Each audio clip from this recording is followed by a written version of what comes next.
What's up, everybody? It's time. It's time for the show. Hi. What's going on? My hands are cold. Hands are cold. It's Order 42. It's the show. I'm Rob. Welcome. Come on in. Just come on in. We have like 3,000 people in the arena. I can't do the Dr. Disrespect thing. I can't do it. Robert Rivera was first, like almost immediately after I posted it. He was there. He was there. Welcome. And of course, Ricky and Ninjinzu. I saw you. I saw you in here. What's going on? I just want to start this off for anybody who may be watching on the replay. Maybe. It's a weird sound in my throat. Not that. Here's the thing. If you have UFO footage, UAP footage, anything related to that, dude, number one, you can join the Discord. You can post it in there if you want. If not, reach out to me. Order 42 show, one word, at Gmail. That's right. Email me. Dude, I seriously, I want as much information as I can get. Okay? And if that's all I'm saying. I want as much information as I can get because I'm obsessed. So anyway, look, we got a lot. We got a lot to talk about tonight. A lot. And some of it isn't so fun. Like some of it is like kind of depressing if you're into movies. But hey, that's the way it goes. Rachel, welcome. Good to see you. How are you doing? Doing okay? I only have one pickup. What is up in Peru? Not sure. I haven't actually looked into it, but I will tell you that from what I hear, there has been a lot of debunking going on. So maybe, I don't know, some people dressing up. I don't know what's going on. I don't know what's going on. But hey, that's a thing for sure. I've heard some news about it, but I haven't everything I've heard so far has been, yeah, it's all fake. But we'll see. And that's the problem right now, right? With all this UAP, UFO, NHI, non-human intelligence stuff, aliens, whatever you want to say. There's a lot of noise out there. So, but I'm trying to make sense of the noise because there's a lot of it. But anyway, Blastoise 91. Good to see you. How you doing? I hope you're well. I only have one pickup this week. This was on sale on Amazon right now. The 4K. I haven't watched it yet because I have to sit my wife down for 93 minutes. Is that how long this is? Yeah, 93 minutes. So I need to sit her down so we can watch that. We do have a poll. We do have a poll going on. Happy to hang out. I love how the obsession continues. I spent a mere 3 hours today looking at stuff. Sorry I missed a lot of your streams lately. Well, here's the thing. Last was 91. Here's the thing. Number one, I'm just glad you can make it for any of them. That's the first thing. And the second thing is there's replays. So if you miss it, no biggie. Just watch the replay. I'm cool with that. I just, I like to hear from people. I like to, see your names in the chat. You know what I mean? It's just, it's cool to see you guys. So, and that's really what it's all about. It's about this show today. I mean, yeah, I do my movie reviews. I do my streams or my shorts, with the putting the stuff on the shelf and all that. That's all fine and dandy. This is why this channel continues is because of this show. Because I love doing this show. It's fun. It's just fun. Well, Blastwaz, I'll tell you this. Okay. I went down the rabbit hole after the UFO UAP hearings a couple of weeks ago, 3 weeks ago, whenever it was. And I've just been I mean, I've been going insane looking up this stuff. I mean, that's just what I've been doing. I've been looking at a lot of UFO stuff, watching a bunch of documentaries. In fact, I don't know if you guys saw it at the beginning, but this is new. I added this. It is it's a link to a Reddit thread, exclamation point UFO. The thread comes up and it basically shows you, like, it kind of breaks down a lot of the stuff that's been going on. And then it shows you, hey, here's links to, you know, all this different information. Here's some videos of some recent sightings, I guess. There are some eye-opening ones there for sure. We're going to look at one of them tonight. That's a thing. And Robert, I love the fact that you love my shorts. Not a whole lot of people watch them, but that's fine. I'm doing it. Here's the thing. You have to understand about me. I can't follow a lot of trends. I can't, because they come and go so quickly, and most of them I don't care about. So if I find something that I really enjoy doing, I'm going to keep doing them, whether people watch them or not, you know? And I'm trying to make them enjoyable. I'm trying to make them fun. I love the fact that every time I sit down to edit one, and really there's not a whole lot of editing involved, but what's fun is I'm putting the trailer for the movie I'm talking about kind of in there. And what I'm doing is I'm cutting down the trailer to fit that, however long that the short is. And in doing that, it just makes me want to watch the movie again.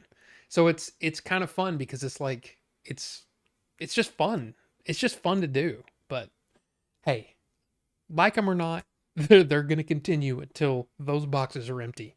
And there's still, I would say there's probably there's really just 3 boxes left.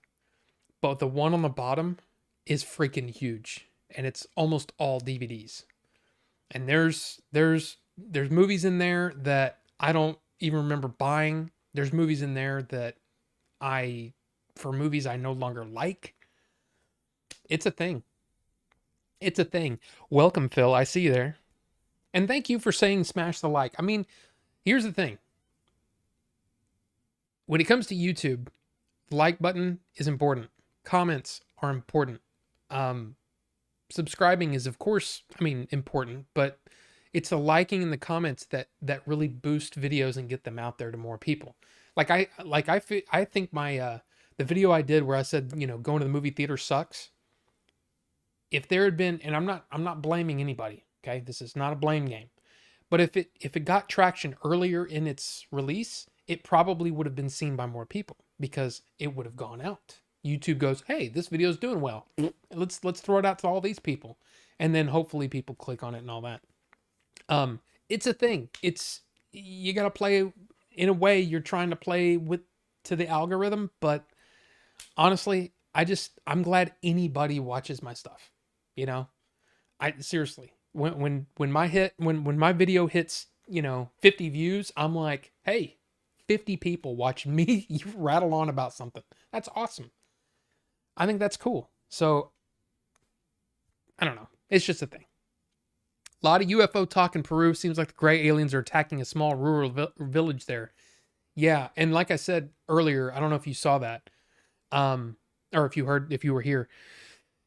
There's been a lot of debunking going on, so I don't know how true that is. I haven't looked into it myself. I was still watching documentaries and stuff like that, trying to get caught up on stuff that I've missed for the last few years. But yeah, so that might be a thing. That might be a thing. I don't know. And Rachel, I'm glad you like the shorts too. Shorts don't show up on my phone since I don't have a regular YouTube app, so I don't know when shorts are posted. They're posted every day I'm not doing a regular video or a stream. So right now it's like Wednesdays, Fridays, Saturdays, and Sundays. So basically every day there's content from Order 42. May not be content you care about, but there's content. Okay? I mean, like even yesterday's about a fan edit, you know, that doesn't appeal to everybody. I know that it doesn't appeal to everybody, but it's a video I wanted to do, and yeah. So like if you pull up the YouTube app, um, like if I go to subscriptions, the shorts should, yeah, see the shorts for your subbed people show up in a shorts feed down here. But then oops, I didn't mean to do that. Pentagon director calls UFO whistleblower liar. Yeah, okay. All right. You can tell I've been watching. Anyway, there's a shorts feed here, but those are like the ones that are, 1.4 million views, 9 million views. And it's because like that one's got some girl's ass, so there you go. But anyway. But yeah, every day, man. Every day. If you want to check them out, like I said, I'm not yelling at anybody or pleading with you. Oh, please watch my. I do the thing, and if people like it, cool. If people don't watch it, it's no big deal. I'll move on to the next one. I've gotten really like sort of blasé about views. I just care about. I want people to watch it and enjoy it, and if they don't like it, hit the dislike. Or just delete it from your watch history. I don't care. It really doesn't matter. To me, it's just about making content that I'm proud of and that I like and that I would watch, and that's it. That's how I do stuff. Just learned how to make shorts on Sunday, having fun making gaming related shorts. Ninjinzu. It's fun. And here's a little tip for you, okay?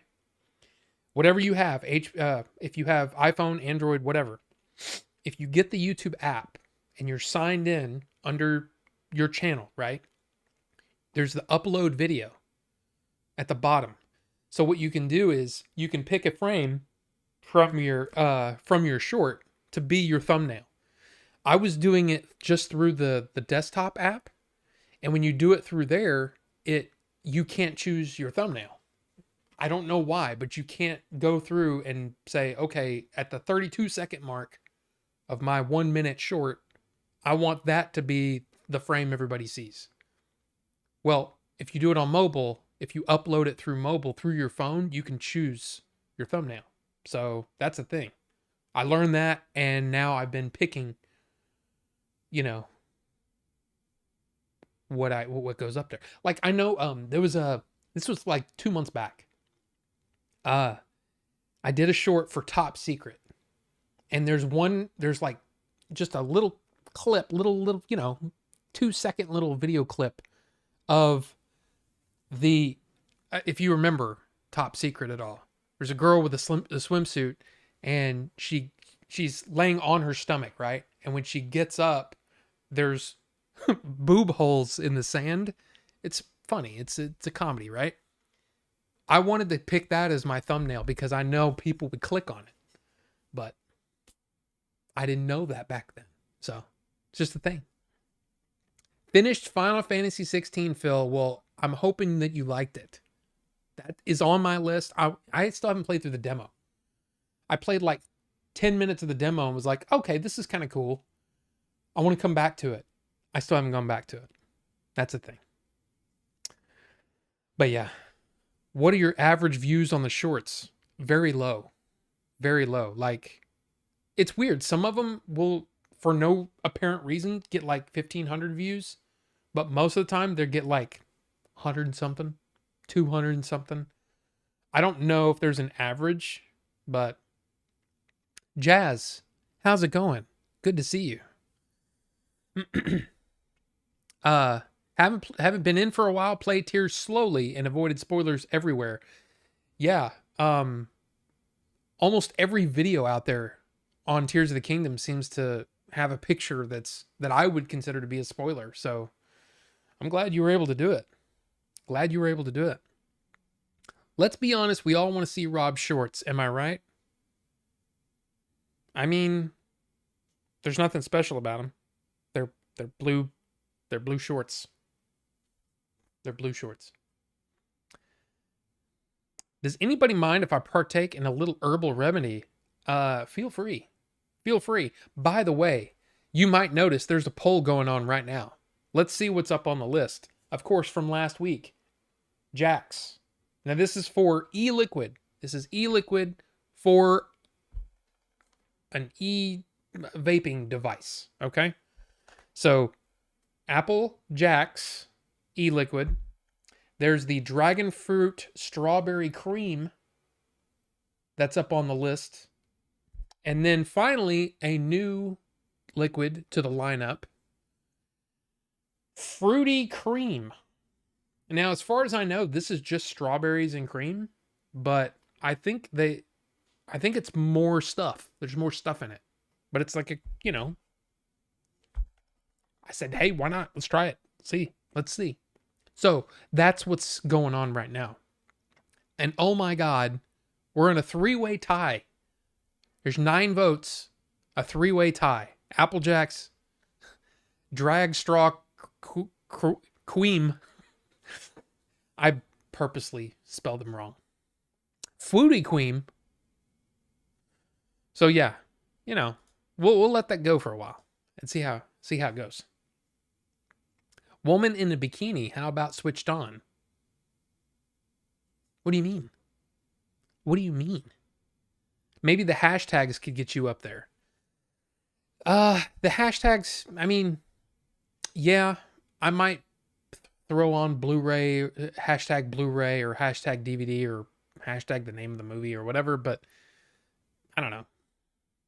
It was a bitch to finish, especially the last fight. Died multiple times. Oh, okay. Final Fantasy, okay. All right.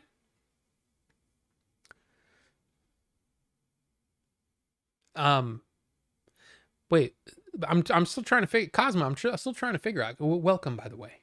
I didn't say hi, but welcome. And woman in a bikini. How about switched on? I'm not sure what you mean by that. I really don't know what you mean. Oh, and I mixed up. I don't have anything to test this in, but I mixed up a couple of different liquids today too. One is a something, and then this one is just a straight up like a vanilla custard ice cream something. It's supposed to be used as a base so you can add more stuff. If this is good, then I want to try it with a couple of different flavors I have. Of course, I have blueberry, have some strawberry. I have acai. I don't know why I keep doing that. Doesn't matter. But yeah, I want a good like ice cream, vanilla ice cream kind of base that I can put stuff on top, you know what I mean? That'd be cool.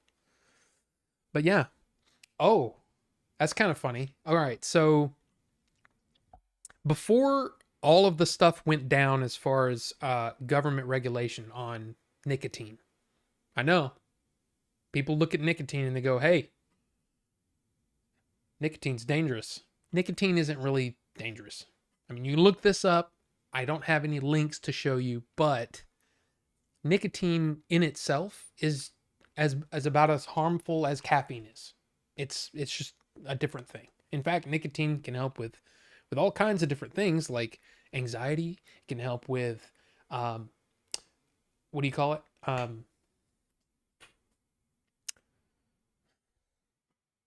Finding words. No. It's basically it can be habit forming, but it isn't really any more dangerous than caffeine is. Anyway, the thing is, I went and I bought from this company a bunch of 500 ml bottles in glass bottles of nicotine before they started cracking down on the sale of nicotine through the mail and all that kind of stuff. So they're sitting in my my in-laws freezer. So you can freeze it. Well, I got one home and it was leaking. So I'm really worried about the rest of them. But this one in particular got some on my hands and it felt like I smoked like 12 cigarettes at once. I mean, it was just like, whoa, okay. It's very high nicotine content. So I got them all in separate bottles now. One that's not broken, so we're okay. But it was like, geez, for a minute. You know what I mean? Like, holy crap, I'm feeling like heavy buzz. But anyway, have I finished? Are you asking me if I finished Tears of the Kingdom? I have. I have finished it. Um, yeah, I loved it. I loved it. Now, I still feel this might be controversial to say, but I still think that Breath of the Wild overall is a better experience or it was a better experience. Now, this could be tied into, my illness. It could be tied in with a lot of different things, but I think the music overall was better. In fact, it was so good that a lot of it was used in Tears of the Kingdom. But also, I love the way that the story played out. A lot of people don't like, a lot of people had problems with Breath of the Wild because they kept saying, there's no story to this game. It's just, wandering around and stuff. And I'm like, well, yeah, you didn't find the memories. The memories is where the story is. And you have to talk to people. The story unfolds itself just like Tears of the Kingdom does, really. But the memories were a big part of the game. So I wandered around for the first, I'd say 90% of the game. All I was doing was wandering around, having fun. It was great. I loved it. Then I was like, oh yeah, these memories. I got to go find these memories that I keep running into people saying things about.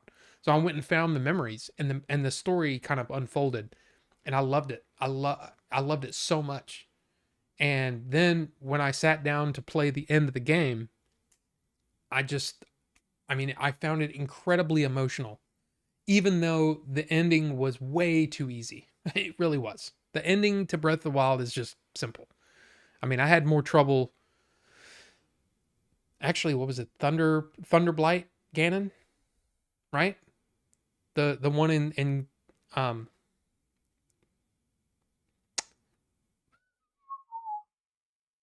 what's the name of the area of the in the desert? Anyway, that whole area, that was the hardest part of the whole game to me. And it was the second area that I went to. So that's kind of how I looked at it. The rest of the game was easy in comparison, especially the end.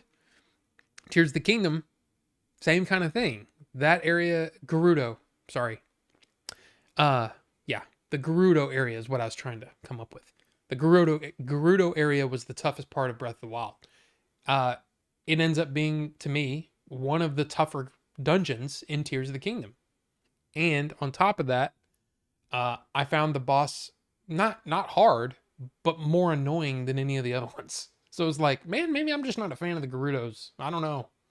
But the ending to Tears of the Kingdom was much more difficult. And I wouldn't say annoying. It was just like, I was like, I don't know if I'm going to be able to do this. Which was it ended up being like a good feeling, because, man, it was definitely emotional, but not as emotional as Breath of the Wild. So it's like everything was good, like really, really, really good, but it just didn't quite match Breath of the Wild for me. I'll also say that it was a little disappointing. I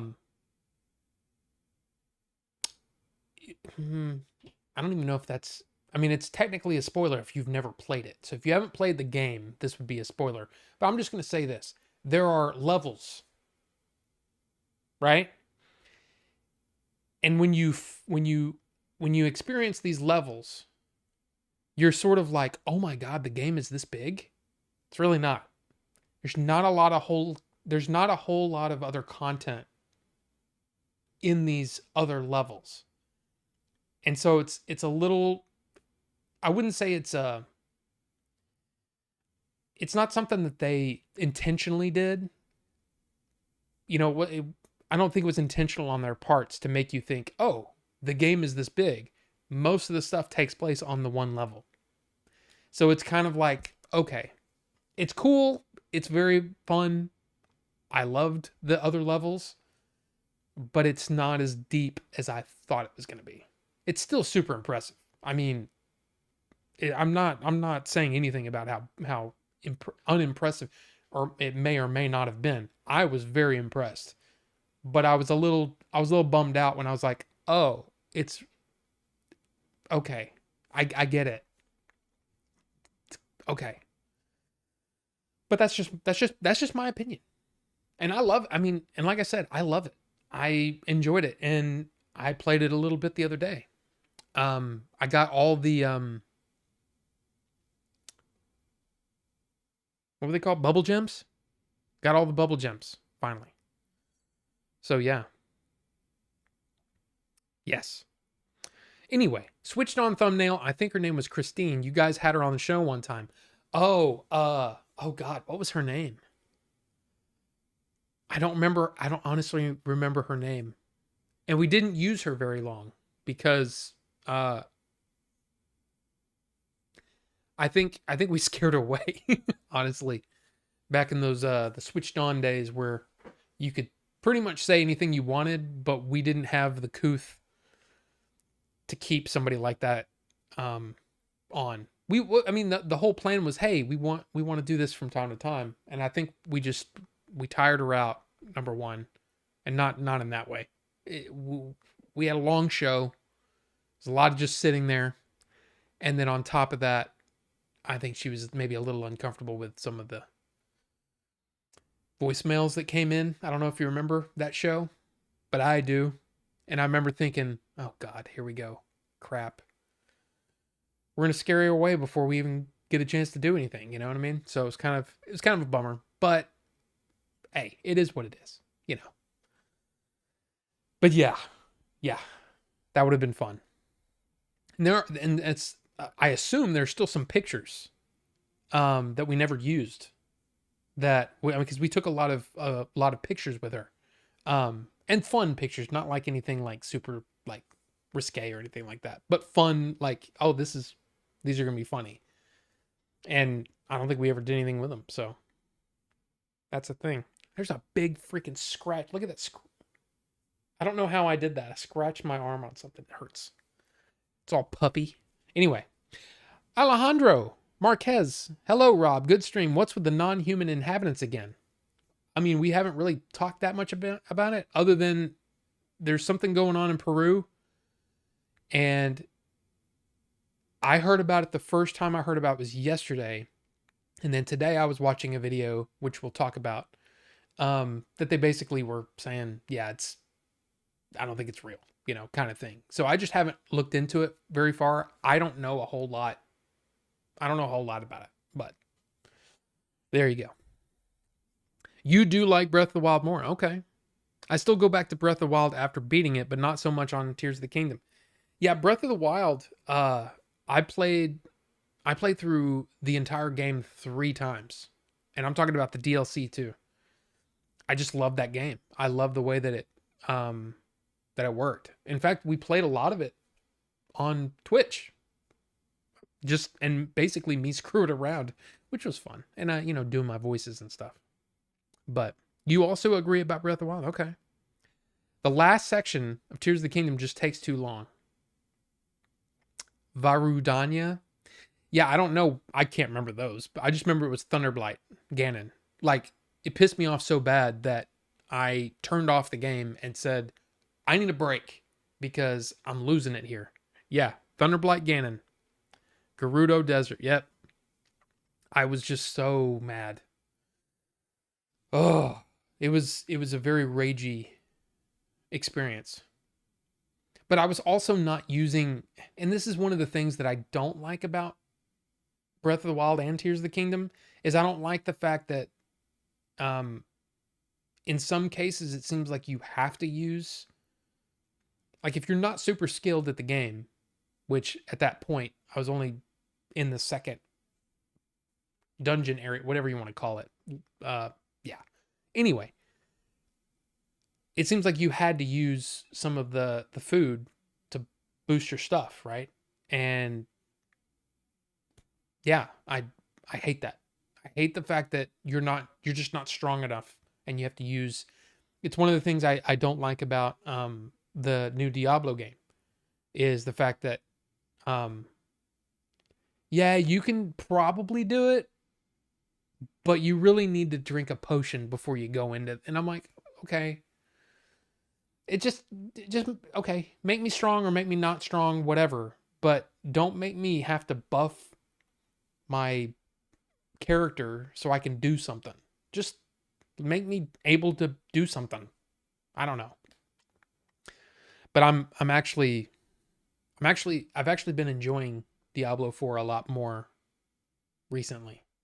Like I said, I don't know if it's just because I've leveled up or if it's because they changed something. But the game, I actually feel I'm at level 61 or something in the new season, and I'm feeling pretty strong. So, yeah. Am I ready for Super Mario Wonder? I'm definitely intrigued by it. I never played through the Super Mario Brothers Wii U one, or I played through very little of the one with Bowser's Fury, whichever Super Mario. It's Mario World, isn't it? I don't remember what it's called. Anyway, that one I still haven't played through either one of those, so I got a lot to do. But I've really enjoyed my time with them. I just haven't played through them. So, got the following two movies for 13 British pounds today: Renfield and Dungeons and Dragons, the new ones. Interesting. Now, is that Blu-ray or DVD or I'm assuming Blu-ray. 4K seems to never go on sale until like it's been out like 4 years or something. You like watching Rob play Breath of the Wild? I mean, maybe Breath of the Wild on Master Mode could be fun. Ricky, Cosma, I mean, hey, maybe, but I don't know. Super Mario 3D World. Okay, okay. Yeah, I mean, it could be fun. I don't know. I never played anything on I never played Master Mode. I don't know why. I just never did. Also picked up more Blu-rays for 50p each. Mechanic 1 and 2, Rumble in the Bronx, Death Race Trilogy, taking of Pelham. I'm talking of Pelham 1, 2, 3. Now we're just going to talk about it. What's going on down there on Pelham 1, 2, 3? No? You don't have much to say, huh? Taking of Pelham 1, 2, 3. Fantastic Four 1 and 2, Trance, The Take, Idris Elba, all of those were sealed. I mean, for 50p each, that's pretty good. September's a big releases. Yeah, there's some big releases going on. I mean, Starfield, right? I'm interested in Starfield. I mean, I have my Xbox, I have Game Pass. It would be dumb if I didn't try it out, right? I want to try it out. So, yeah. Blu-ray, man. It's weird. In some cases, Blu-ray is just fine for me. And I don't know if it's because I've gotten older and my eyesight's gotten worse, but I can definitely tell the difference. But once I'm into the movie, it doesn't matter to me that it's maybe not as clear or the depth isn't as the colors aren't as bright or whatever. It looks great on my TV. So it's kind of like, I will say that I feel bad about my 12 Monkeys Arrow review that I did a few months back. I did that review prior to me getting this new TV. And prior to me getting a new 4K Blu-ray player. And I will say that there's definitely an improvement from a Blu-ray, which I think I have the HD digital version of 12 Monkeys. There's a big difference. And I kind of wish I had a better TV when I did that review, because I didn't really crap on it, but I didn't exactly give it a glowing review because of that. It looks a lot better in 4K. So, yeah. But in a lot of cases, I'm fine with just Blu-ray. Like, I have all of the Bond films on DVD. And most of those, they're old movies anyway. So what's the big deal? Oh, they look a little older. No big deal. Now, I mean, would I like the whole 4K set? Sure. But I can't justify that cost because I know I'm not going to watch them that much. I like the Bond movies, but I don't watch them that much. It's just the truth. Bowser's Fury is also fun. Comes with 3D World. Right. I have that, and I have the Wii U game. I bought the Wii U game recently when it was on. I think it was on sale for $30 from Amazon or something. The digital. And I was like, screw it. I mean, April wants to play it. I want to play it. Screw it. I just haven't played it yet. I also got the. There's a sale going on the Cowabunga collection for Ninja Turtles, and I got it on Switch and just pulled up some of the extras and stuff, and I'm like, man, there's some really cool stuff in here. Like all like a bunch of different like comic covers, and then it shows you the manuals, for all these. And I'm like, okay, I had the Game Boy Fall of the Foot Clan. I had in fact, I think I might still have the TMNT 2, the arcade game. I think I still have that. I might still have that. I don't know if I do or not. There's a lot of stuff that just went missing over the years, But yeah, it was cool seeing that stuff, and then seeing the manuals and stuff is neat. So I highly recommend that too if you're a fan of the Turtles. The Renfield is a fun movie. The only release I'm waiting for is Spider-Man. Oh yeah, I'm definitely gonna get that. Definitely gonna get Oppenheimer for sure. Getting Oppenheimer. Definitely gonna get Kino Lorber is releasing Sneakers on 4K. I did a short on it, by the way. Sneakers. But yeah, I want to see that in 4K because I only have that on DVD. So it's gonna be quite the jump in quality.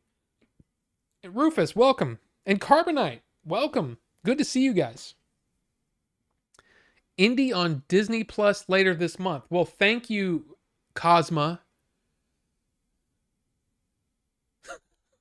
I'm just kidding. But yeah, that was on my list to talk about. Yeah, August 29th. Indiana Jones and the Dial of Destiny. So yeah, I guess we can check that off the list. Cosma, thanks. I will never pay $25 to $35 for 4K as I can't tell the difference on my TV. However, if I was projecting it onto a big screen, then 4K might be a possibility. Yeah, like I said, I mean, I have a really nice TV now. It's one that we bought 8 months ago, something like that, 6-8 months ago. It's a really good TV. It's the LG C2, which is one of the better ones. Now they just released the C3 and the G3, which is supposedly a step up. And I think, I can't remember what the differences between the C and the G model are, but those are some of the best TVs out there right now. And yeah, they just came out with the C3 and the G3, but I'm really happy with mine. The only thing I don't like about it, like I said, is that artificial darkening that it does, which is so dumb. So it's like if something's really, really dark on the screen, it'll automatically turn the brightness down. And I'm like, stop that. Show me exactly what's being transmitted to the TV. Don't darken it. Don't artificially darken it. It's supposed to save the screen and all that stuff, and you have to buy a service remote to turn that off. And I'm like, I'm not doing that. Number one. Number two, just stop it. Just stop doing that. I know they can fix it with a freaking software update. So I really hope they do that. All I buy are 4K HDR Blu-rays now. Yeah, me too. I mean, but here's the thing. I'll still buy a Blu-ray if it's a movie like, for example, The Last Starfighter that I bought on Blu-ray during the last Arrow sale they did. Like I got it in the mail, and almost like maybe 1 day, 2 days, it was within a week of me getting it in the mail, they announced the 4K. And I'm like, I don't really care, because for a movie made in 1984, this is based on the Blu-rays based on the new transfer anyway. It's not going to be a huge jump for me. So I'm not worried about that. Also got Mallrats the same day. I'm fine with Blu-ray in most cases, but a brand new movie, hell yeah, dude, buy 4K. That's the way I look at it, because you're getting in most cases, you're getting the Blu-ray anyway. And then if you get a digital copy, it's going to play great. So yes, Cosma. Yes. Thank you. Yes. Still waiting on the Flash to stream on Max. Yeah, that's a weird one. That's been, is the 4K out on that? I kind of want to get that. I enjoyed the Flash. I don't care what anybody says. I enjoyed it. My ears pricked up when you said Sneakers is coming out on 4K. Okay, that's one I would buy. Yeah, I'm really excited. Kino Lorber. In fact, Kino Lorber just had a big sale too. But I was gonna get.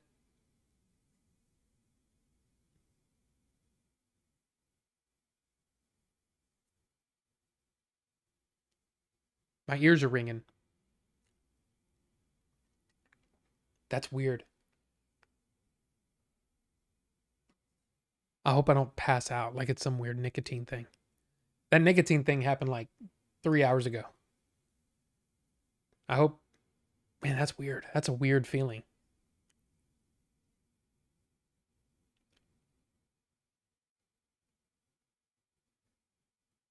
I'm like trying to. It almost feels like, you know how like when you're on a plane and your ears, you feel like your ears need to pop. That's what it feels like. Don't die on stream. Don't worry, Ricky. I'm not going to die on stream. Ali. Uh, I mean, no. But I mean, would it matter if I was? Just curious.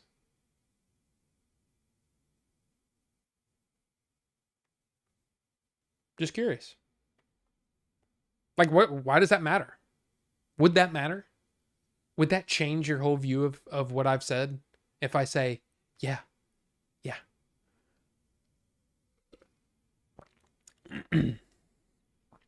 uh, that's such a weird thing.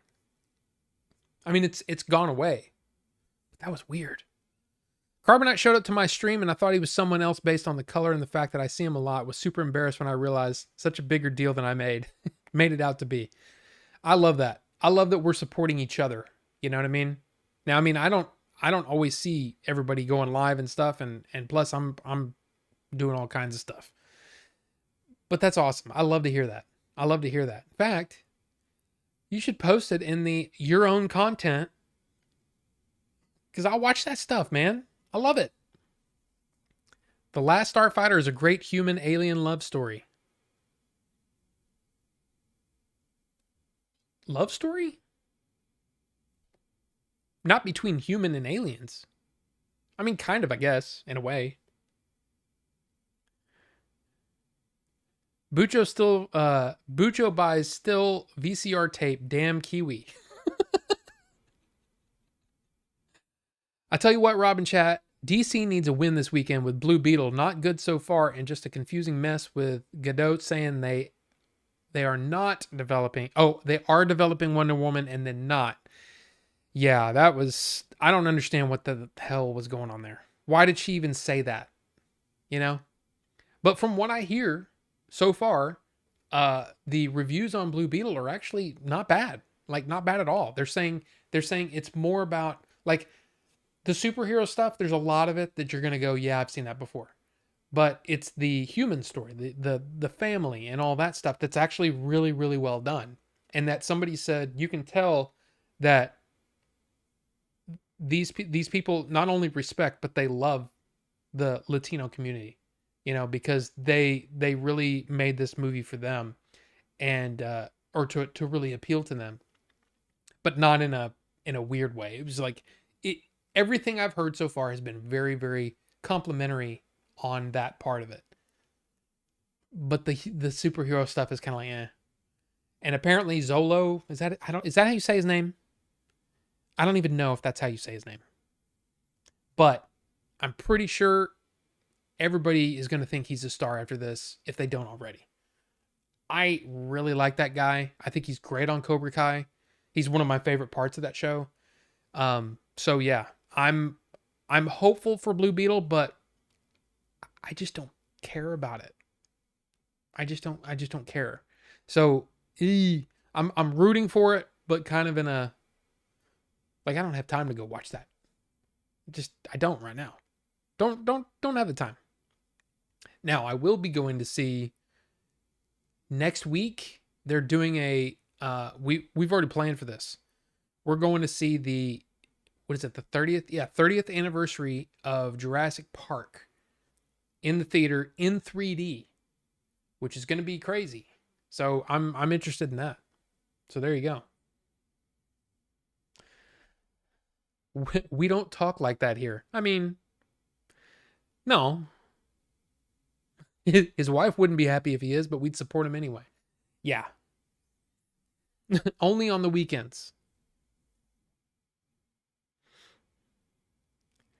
How old are you? I think you're 41. I mean, again, not that it matters, but I'm actually older than that. I'm actually 47. But there you go. Thank you for that. That was actually kind of a compliment. I appreciate that.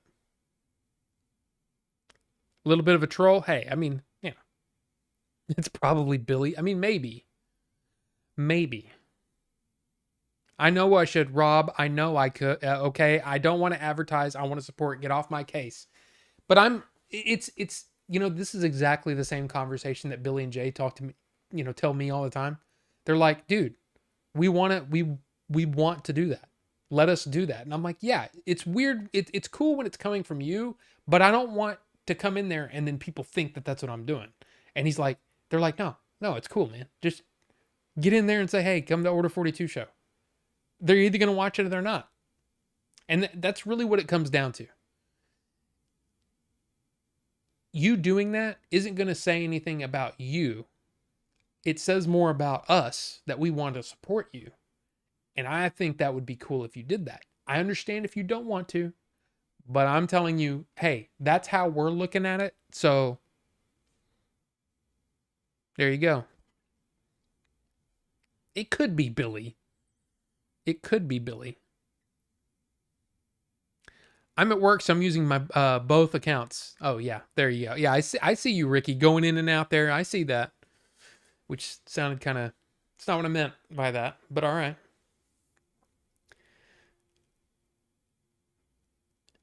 Blue Beetle. Have you seen? So, Phil, did you see the movie? Wait, seeing it with friends this Saturday. Okay.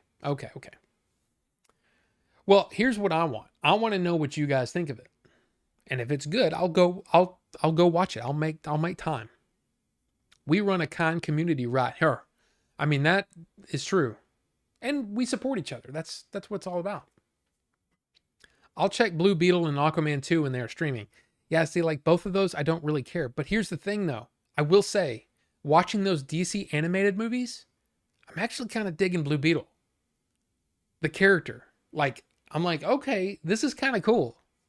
It's kind of a mixture between, say, Venom and almost a Green Lantern, because he kind of imagines stuff. But then also a little bit of Spider-Man. It's interesting. I like it. And man, again, Damian Wayne. Never thought that I'd say it, but I'm a fan. I'm 14. I'm 14 years old. Look at that. Going in and out. There you go. Cool on Jurassic Park. I watched Enter the Dragon on the big screen last week. Oh. Rufus is to Order 42 as Order 42 is to Billy and Jay. I'm baby legendary, apparently. I didn't even mean it like that. I meant more like they keep telling me that I shouldn't worry about that. And I said, well, it's weird because you guys are so much bigger than me, as far as like whatever. And I'm like, yeah, but that's no. They're like, no, that doesn't matter to us, So Naoka commented on how welcoming everyone in the chat is. See? And I think that's, it's kind of weird that you say it. I think a lot of it has to do with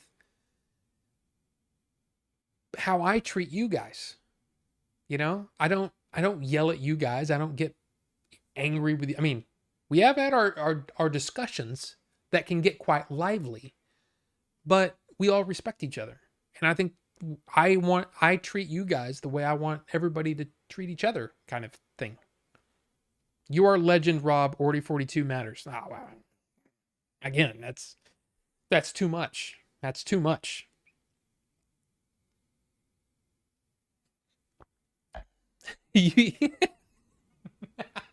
You give us too much attention. We don't deserve it, especially Bucho. Well, Rufus,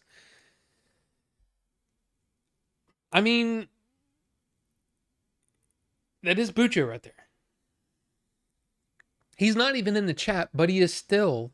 This is a live shot of Bucho in New Zealand, standing still.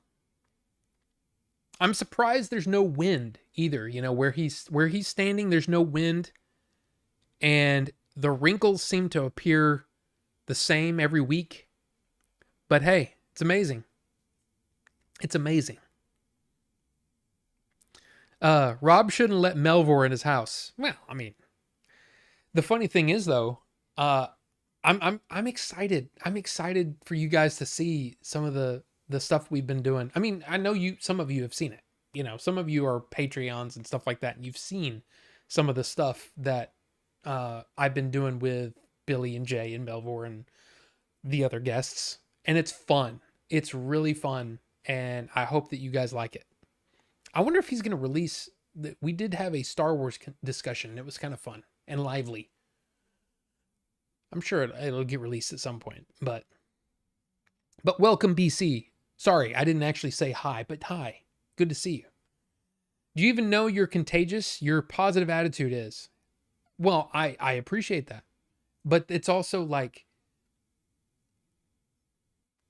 it's good, right? It feels good. And my whole thing is I spent so much of my life being negative. Seriously. Like really negative and just and mad and all this stuff. Dude, you go through something like what I did. Yeah, your attitude changes really quick and you realize what's important.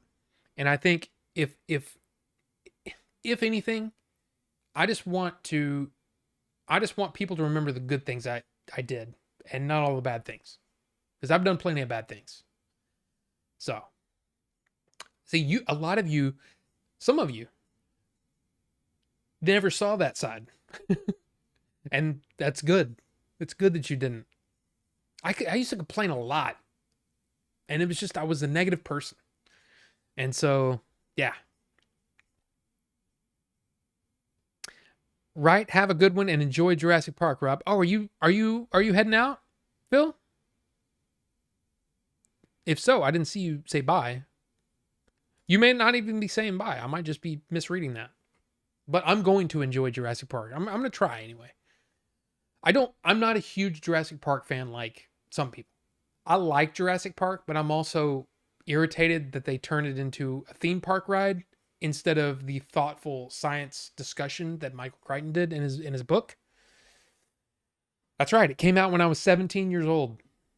And yeah.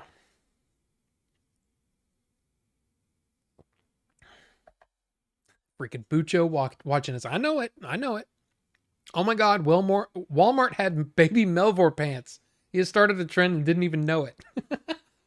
So the corduroys? I used to wear corduroys when I was a kid. Followed for the movie content for sure. Ninjinzu. When's the next Discord meetup? I'm not sure. I have to actually think about that because in the next couple of weeks things are going to get interesting. But we'll talk about it. And yeah. Also,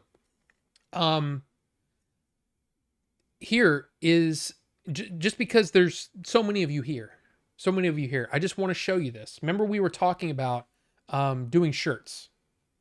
This is a design I did, and then let's see, okay.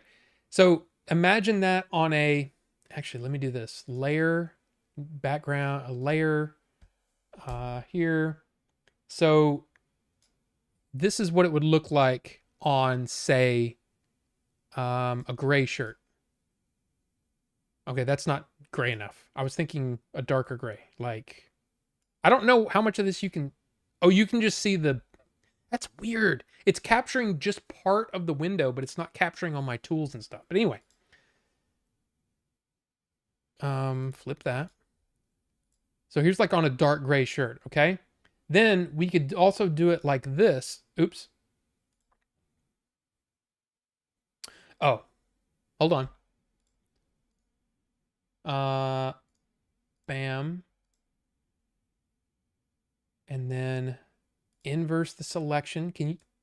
Okay, you can see some of this. Inverse the selection and then delete it from here. So then it looks like that. So basically, you could do it with, I could do it with this kind of gradient that looks almost 3D, but then we could do it like this where it just shows the color of the shirt on the background. So like if we did it on a black shirt, oops, wrong freaking tool. Oops. Okay, why did you do that? Okay, hold on. Like this. So if we did it on a black shirt, it would be red. But then I could also do that whole painting, that painting look. I could do it in a bunch of different colors. Like I could do a blue one, or I could do a green one, or whatever. But that's the idea that I'm kind of thinking. And it is very Blade Runner, but it's Blade Runner mixed with ESPN, and it's my own thing. And yeah, I use a different font. But so here's the thing. I want to know, do you like those guys, and would you want to buy one? And I'll say this, what I'm looking at doing is doing shirts at a very low cost. Like a lot of shirts are like $25 or something. I'm not charging it. I'm not going to charge that. I'm looking at charging maybe like 15 plus shipping. You know? And you just tell me, and I can basically, instead of having to order say 20 shirts of each size or 10 shirts of each size or whatever, what this is going to be is more like, you tell me what color shirt you want, you tell me what size you want, and I'll make it to order. So it's kind of a cool thing. But there you go. I did kidnap that girl. I did tweak my nipples. That's true. Jurassic Park Arcade is so good. You mean the one with the guns? Were you sitting there? Uh Jurassic Park went downhill with Chris Pratt. I mean, you're not wrong. I did not like I didn't like the first movie, so I haven't watched the second and third one. I don't even know if they're good.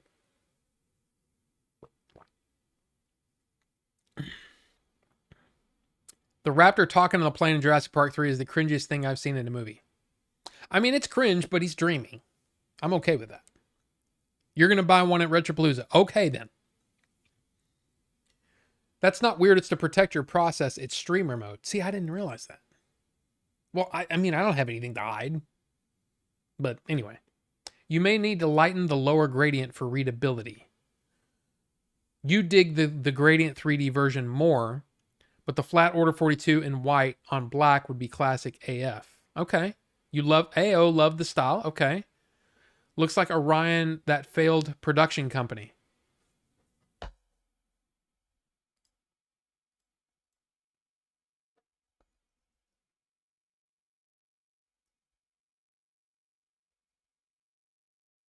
Orion Pictures logo.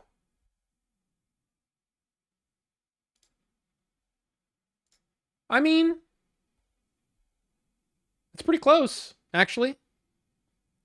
Yeah, pretty close. I mean, I didn't go for that, but yeah.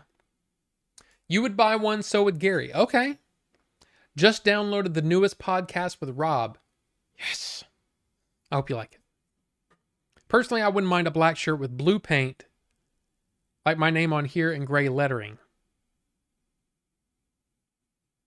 Okay. Look, I'm not anywhere close. I'm basically in the design process here, but I'm gonna see. Let's see. Wait a minute. Where was that one? You may Christian. Welcome. I didn't see you there. Welcome. You may need to lighten the lower gradient for readability. Oh, I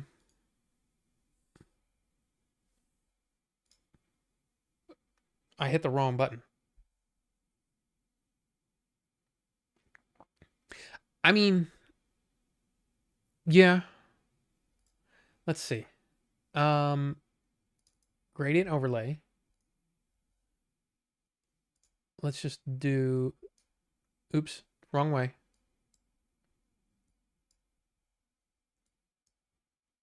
Can you see those changes? I'm sure I think you can. But yeah. I mean, look, there's a lot of different things we could do. But I just, I love my version of it where it's kind of like the logo down here, but it's just on a blue shirt and I love it. But, you know, personally, I wouldn't mind a black shirt with blue paint like my name on. Oh yeah, I already read that. Cosmo, the Reddit and Set It one. I'm not sure what that means. I'm a little scared, actually. Okay, so here's the deal. You've only got a couple minutes. We got to look at the poll right now. Fwooty Cream is winning right now. This is winning. And then in second place with 33% of the votes is Apple Jacks. And in last place, just like last week, the Dragon Fruit Strawberry Cream. So you've only got a couple minutes because we've got to move on. We got things to get to. So if you haven't voted, if you don't vote today, then you don't get to vote. Funky. I want one with a black or gray shirt with your logo as it is. Okay, so basically,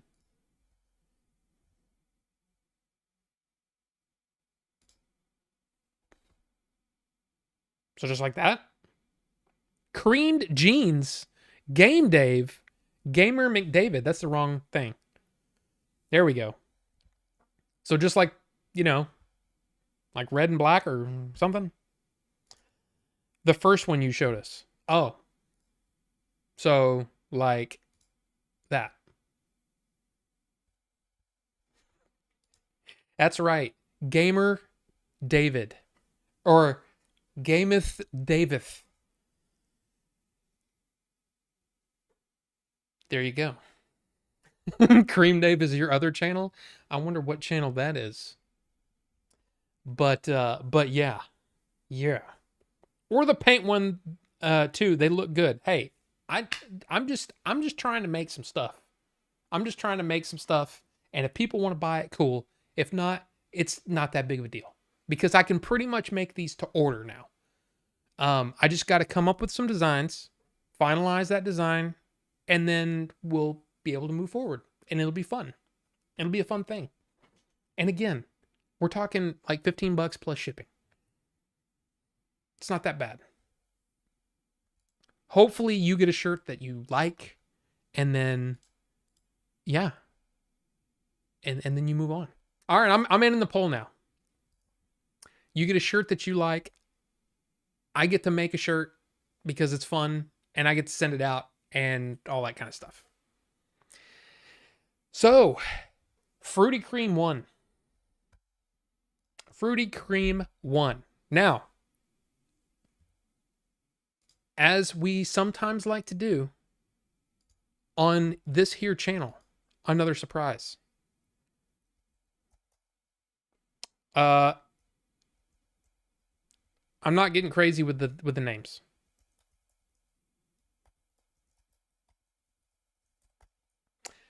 And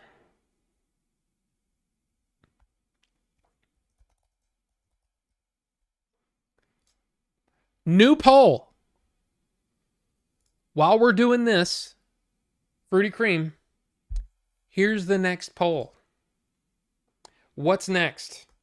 Jack's, Dragon Fruit Strawberry Cream, or Power Pebs? This is supposed to be like Fruity Pebbles. So there you go. Pick again. Because we've got 2. It'll be fun. It'll be fun, trust me. So you guys let me know. Poop juice. Pupe. All right. So here we go. So first up, we got to do the nuck. We got to do the nuck. And if you don't do the nuck, then you just don't know, do you? You got to nuck it first. That sounds dirty, and I don't really mean it to be. But yeah, you got to nuck it first.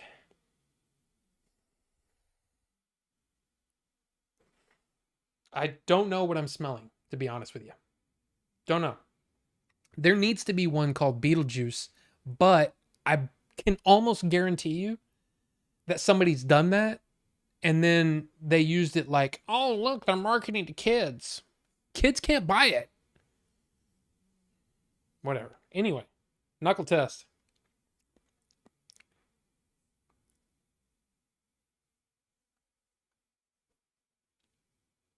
Oh, damn.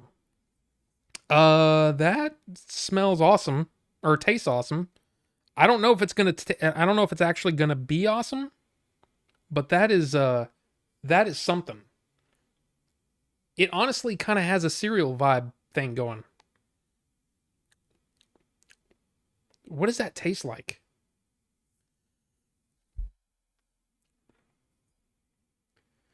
It's one of the fruity cereals, but not like Fruit Loops.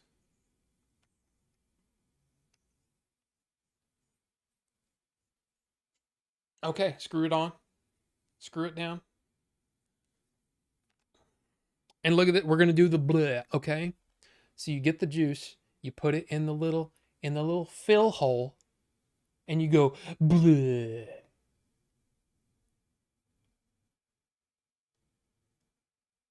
And there you go. Pow pow fruity pebs. I know, it sounds good, right? Sounds kind of good to me.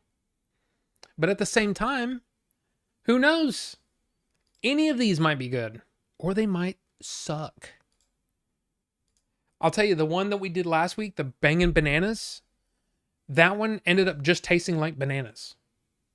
Like whatever I was tasting, it just went away. And it just tasted like bananas. And I was like, that's kind of boring. It doesn't taste like pudding. It's supposed to be banana pudding. It didn't taste like banana pudding. I don't even get it. Okay, that smells... Okay. Now it smells like Fruit Loops to me. All right, let's turn this sucker on. 75 watts.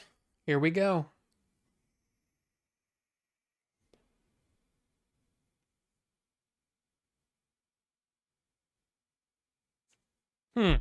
Not sure about that. Not sure about that.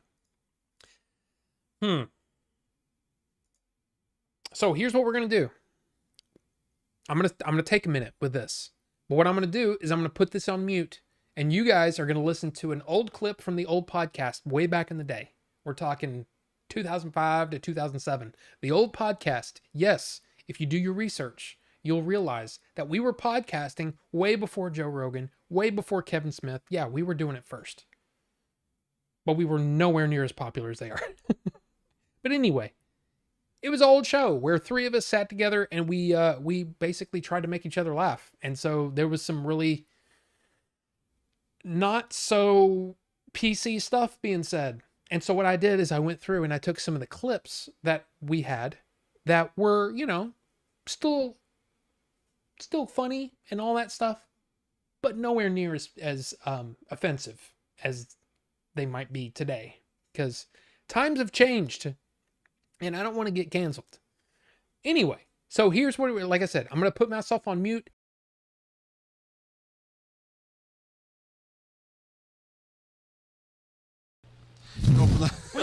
If they burned its interior. What are you talking about? I'm totally lost. This dude opens his SUV and like 3,000 golf balls fall out. Oh yeah, that YouTube video. That was It would have been better if it was flames coming out of the door. It would have been better if it was, snakes in a Suburban. You know, It was better if it was 30,000 18-inch rubber cocks and it just slapped him in the face. Spirits. 18,000 or what did you say, 30,000? Yes, 30,000. That is a lot of penis in one place. Fake or real, it's a lot. Spirits. Like they are in Raiders of the Lost Ark. Yeah. And they're all... Hey, bees. You put Bees. 40,000 angry bees in this guy's truck and then let them bake in the sun all day and then Jump in open there that and go. door.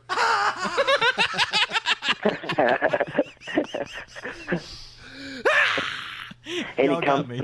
Yeah. today, and he's just one big bee sting over his like entire body, and he's just red all over and swollen. No, there's just one big bee in Yeah, there. that's what I'm thinking. But hey, he can't get out. He's so big he can't get out anymore. He's just in there. Sounds like a cow. He's or like, something. everyone's like, dude, what's that? Man, it's my bee. It's Bee. That's my bee. My bee. Okay. Be right back. Headed home. Ricky, be careful, sir. Just be careful. All right. So here's the thing. So you put it in the hole and go bleh. That's exactly what you do. That's knuckin' futs. You know, see, here's the thing. I want to do not just Order 42 shirts, but I want to do themed shirts. So I want to do Order 42 shirts, but with something on it, you know, like maybe like Order 42, like on the chest, like right here, like the, you know, whatever. And then on the back, it has like, do the thing. Or on the back, it has, you know, make sure you knuck it. Or, I mean, just whatever, you know, and I don't know. We don't have a whole lot of, not code words. We don't have any things that we say a lot, you know, on the show, except for do the thing. I say do the thing all the time. By the way, let me see. Hold on. Just hold on a second.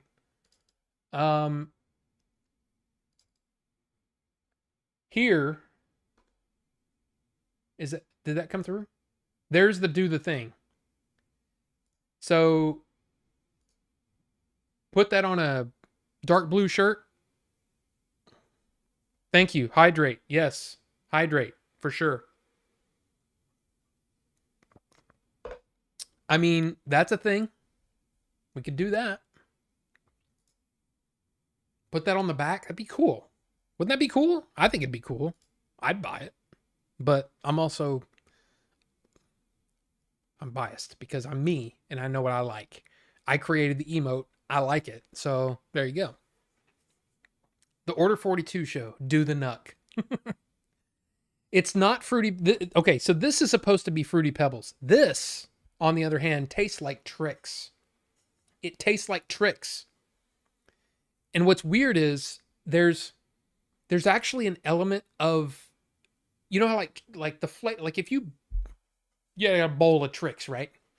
And you take a bite of it, you're not just getting fruit flavor. You're getting this crunchy, oaty cereal flavor. That cereal flavor is in here.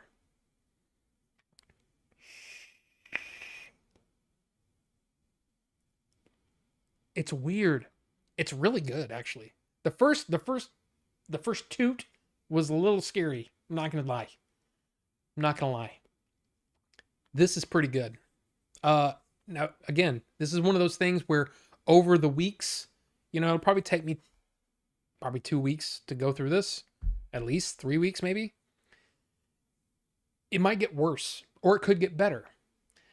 The banana one didn't get worse, but it didn't really get better either. You know what I mean?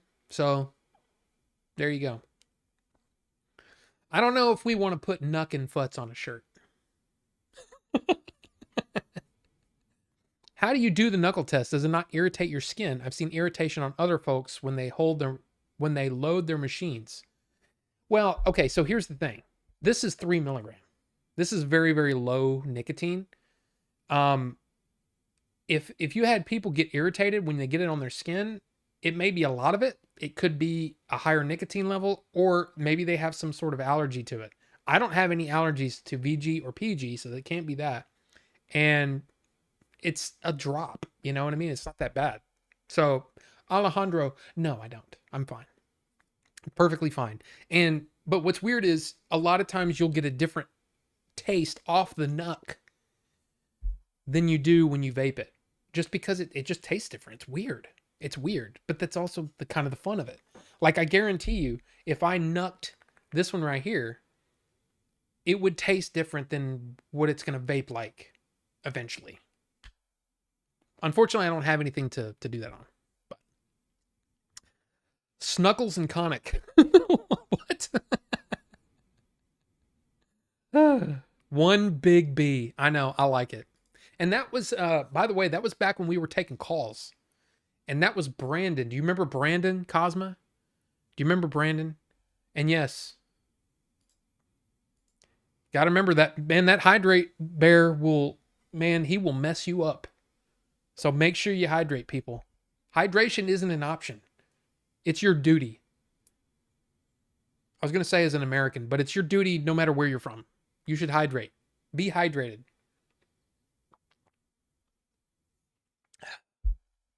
Definitely needed some water. Thank you, Hydrate Bear. And thank you, Rachel. But I love those little sound clips. They're fun. T-shirt idea. Order 42 in front. Back. Bucho is a Kiwi. There you go. It could be. Shit, we could put the Hydrate Bear on there. I probably shouldn't do that because I think that's probably somebody's art. In fact, it may not even be good that I'm using it. I don't know. But put a QR code on the back of the shirt that links to your channel or links to a pic of Billy and Jay naked in bed or something. Okay. Now that is an idea. That could be really fun. Or just do a website that says, "Why'd you scan that?" I mean, just it could be something really funny. But I like that idea. We just got to figure out what to do on that. And see, what I want to do is I want to do a link tree eventually. I just haven't done it because I'm stupid. But it would be fun or it would be nice to be able to just point anybody who's interested, just go to my link tree. It's right here. You know, little short, little bam, go. And it has here's my YouTube, here's my Twitter, here's the Discord, here's all the links right here. Here's everything you need in one place. Go. Email, everything.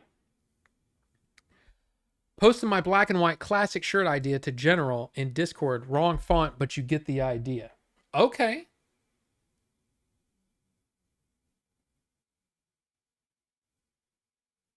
Okay, so just white. Okay. Yeah, that's the Blade Runner font, isn't it? But yeah. Just in white. Okay. But see, I just wanted to do something because I know that a lot of people, when they make their first shirts, they're usually one color. I wanted to do something different and have it be more dynamic looking and more professional because that's how I roll. It's just like a lot of people would do a show like this and they wouldn't have links to all their stuff and do things.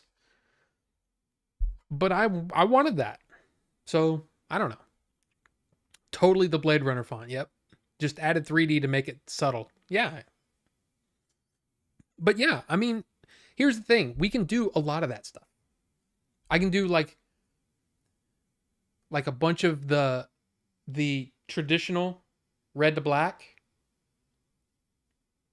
Of course, red to black wouldn't work well on any shirt that's black.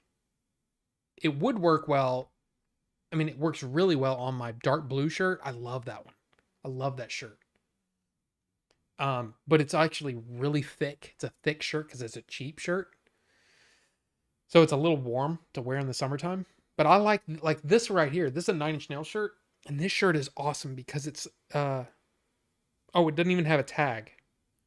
But it's so light. It's just really nice. I love the light shirts. Because also, like, if you're wearing an undershirt because it's cold out, it doesn't add a whole lot of bulk.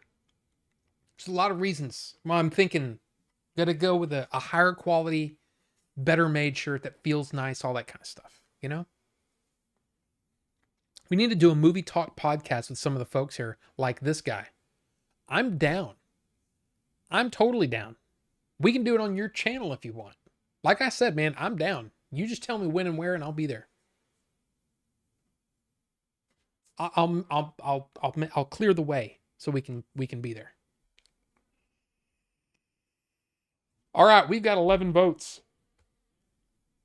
Not bad. Not bad, I got to say. I'm kind of impressed. I'm not even the biggest Trix fan, but this is pretty good. I got to say, pretty good. So, dragon fruit strawberry cream has just run away with this. Both of the cereal, which is kind of funny because this one ended up being a cereal one and I didn't even know it was. But these two cereal ones, man, they're just going to have to go back into the thing.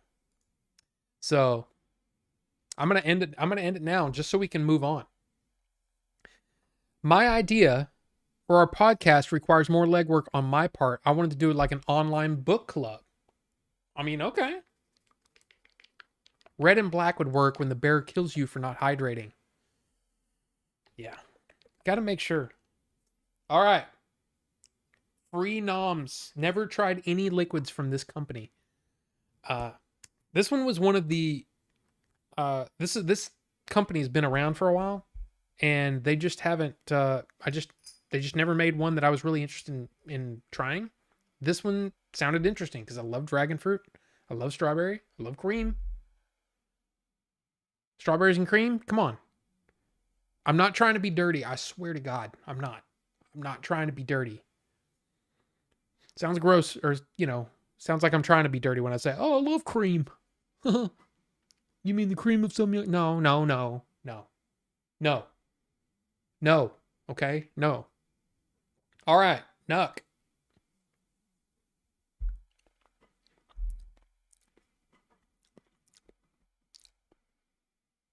Okay. Okay. You guys might be 2 for 2 tonight. And it's kind of funny because I've picked these liquids. I bought these liquids. It's not like you guys are, I mean, you guys are picking which one I try, but I picked all these liquids. So it's not like, I have to yell at you guys if you get it wrong. I chose them. I mean, at the beginning, you know what I'm saying? But holy crap, man. That is tasty. Okay. Come on. Turn on.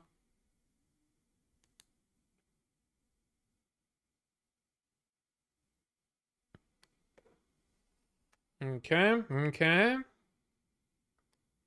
All right. Now this one's got the bubble glass, which means, it holds more liquid. And the reason that I use the bubble glass is not because I like the bubble glass. I think the bubble glass makes it look like a freaking alien or like a UFO or something. I don't like the bubble glass. I like the straight glass. This is the same tank, one in silver, one in black. I don't like the bubble glass, but I broke the straight glass. So I have to use the bubble glass on this one. It's just the way it goes. But bleh. This one holds a lot more liquid. That's the Zeus? No, sir. This is the Blaze RTA by Mike Vapes. I'm telling you, it is Mike Vapes makes the best stuff, man. He seriously, no matter what company he's working with, he designs the best stuff. I love it. I have the Zeus. Or there's 2 or 3 different Zeus RTAs. I didn't really like the one that I tried. This one is amazing. It's called the Blaze. Now there's a Blaze and a Blaze Solo. The Blaze Solo is a single coil, right? This has 2 coils. It's awesome. The Blaze RTA it's just badass. It's just badass. And what I've realized about myself here in the last, I don't know, year or so is that I have a ton of single coil RTAs, a ton of them. Like, for example, this one, same mod, different tank, right? Really cool looking tank. But this is the Eclipse, also Mike Vapes. Hold on a second, I'll show you.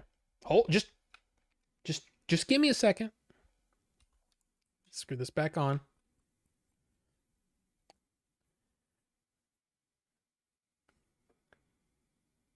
Single coil. So one single coil in the center. I don't enjoy single coils as much. But I love the fact that this is such a nice compact RTA, but I just don't like single coil as much. It's part of the reason why I quit using my stubby.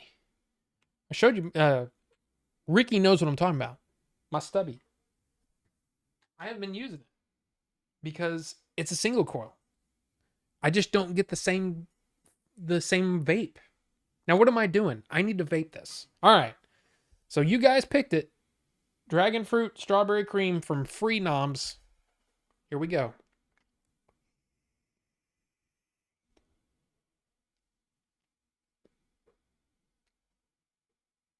Interesting.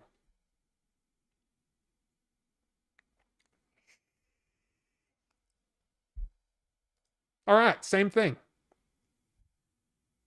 Don't tell them I saw your stubby. Damn it, I didn't even think about that. No wonder that guy asked me that question earlier. Jeez. Let's see.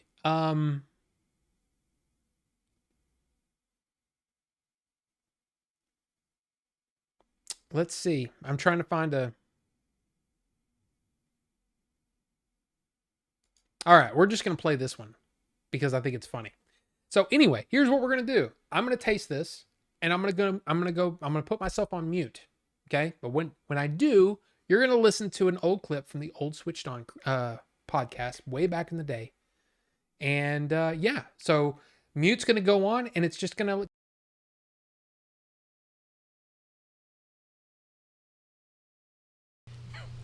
Damn.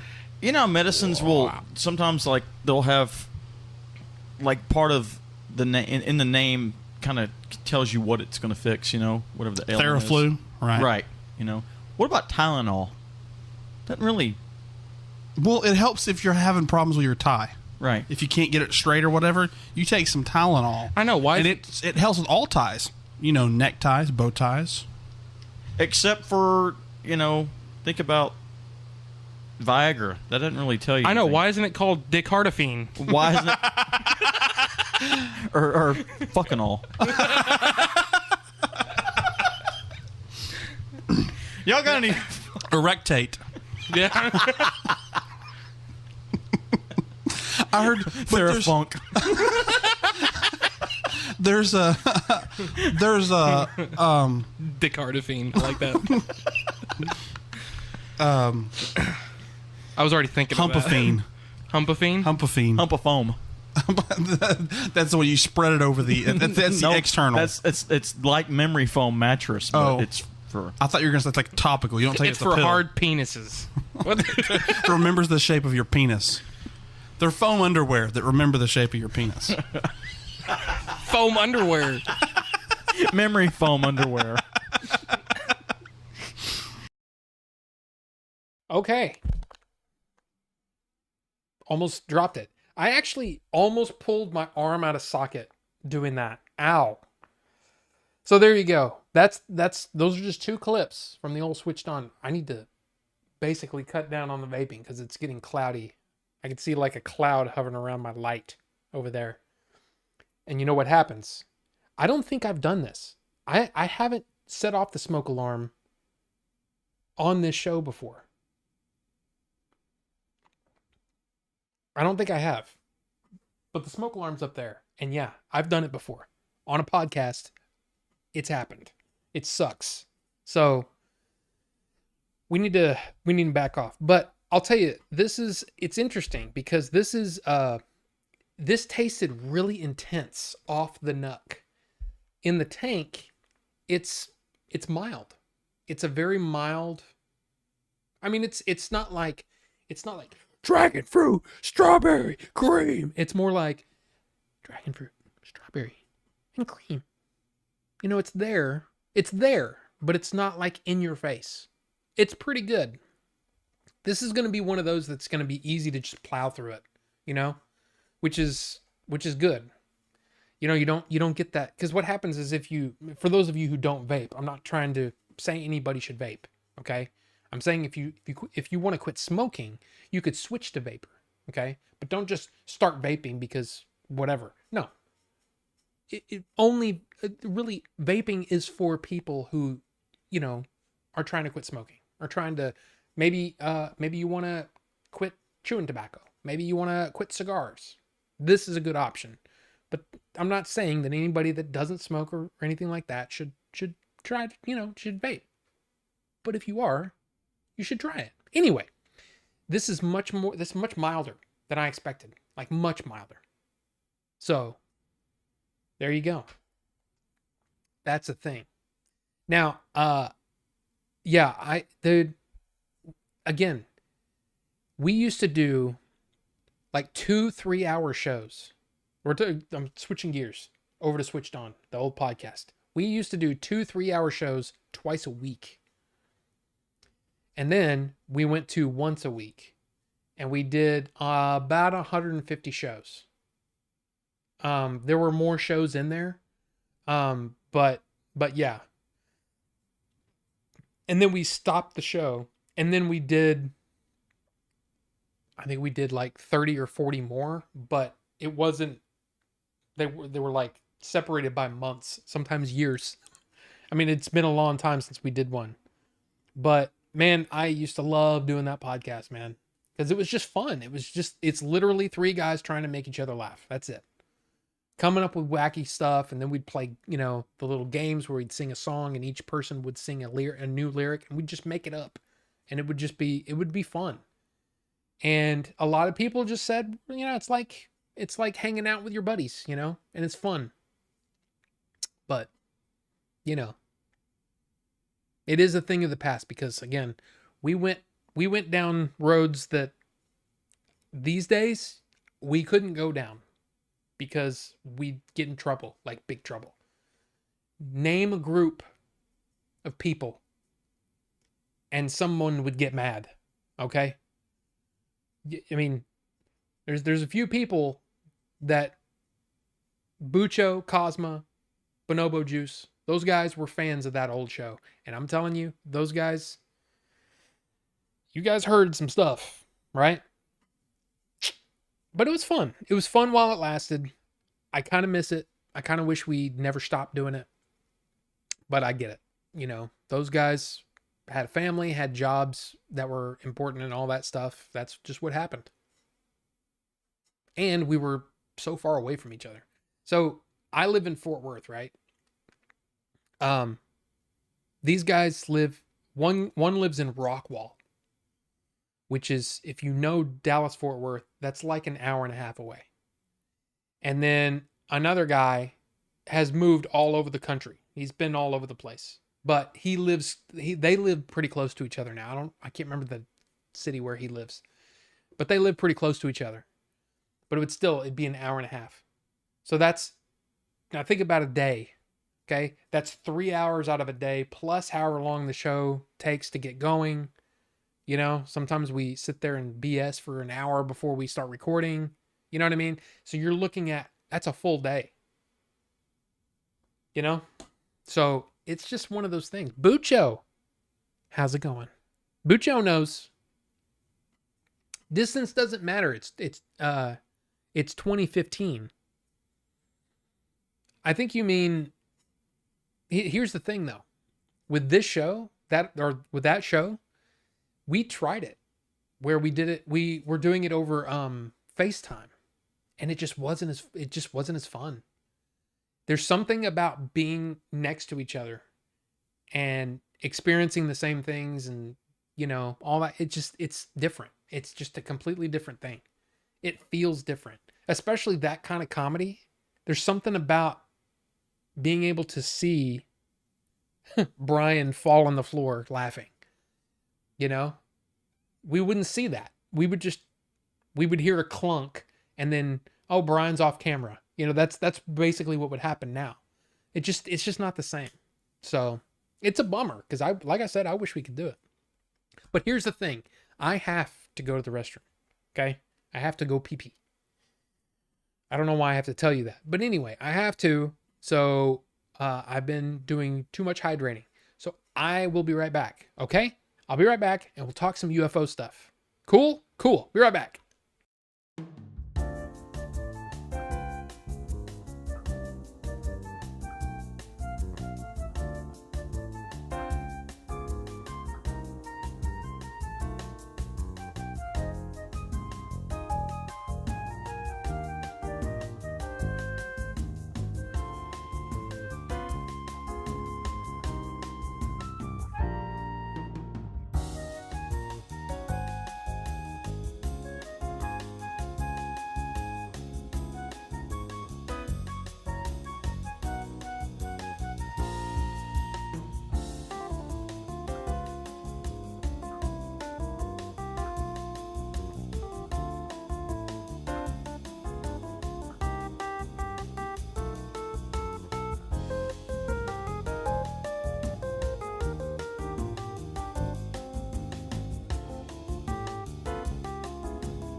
makes you have to pee. What? Yeah, this is interesting. It's very mild. Very mild. So first off, UFO stuff, okay? You guys up for some UFO talk? I had to pee, sorry. This music reminds me of caipirinhas on the beach in Rio. I don't even know what that is.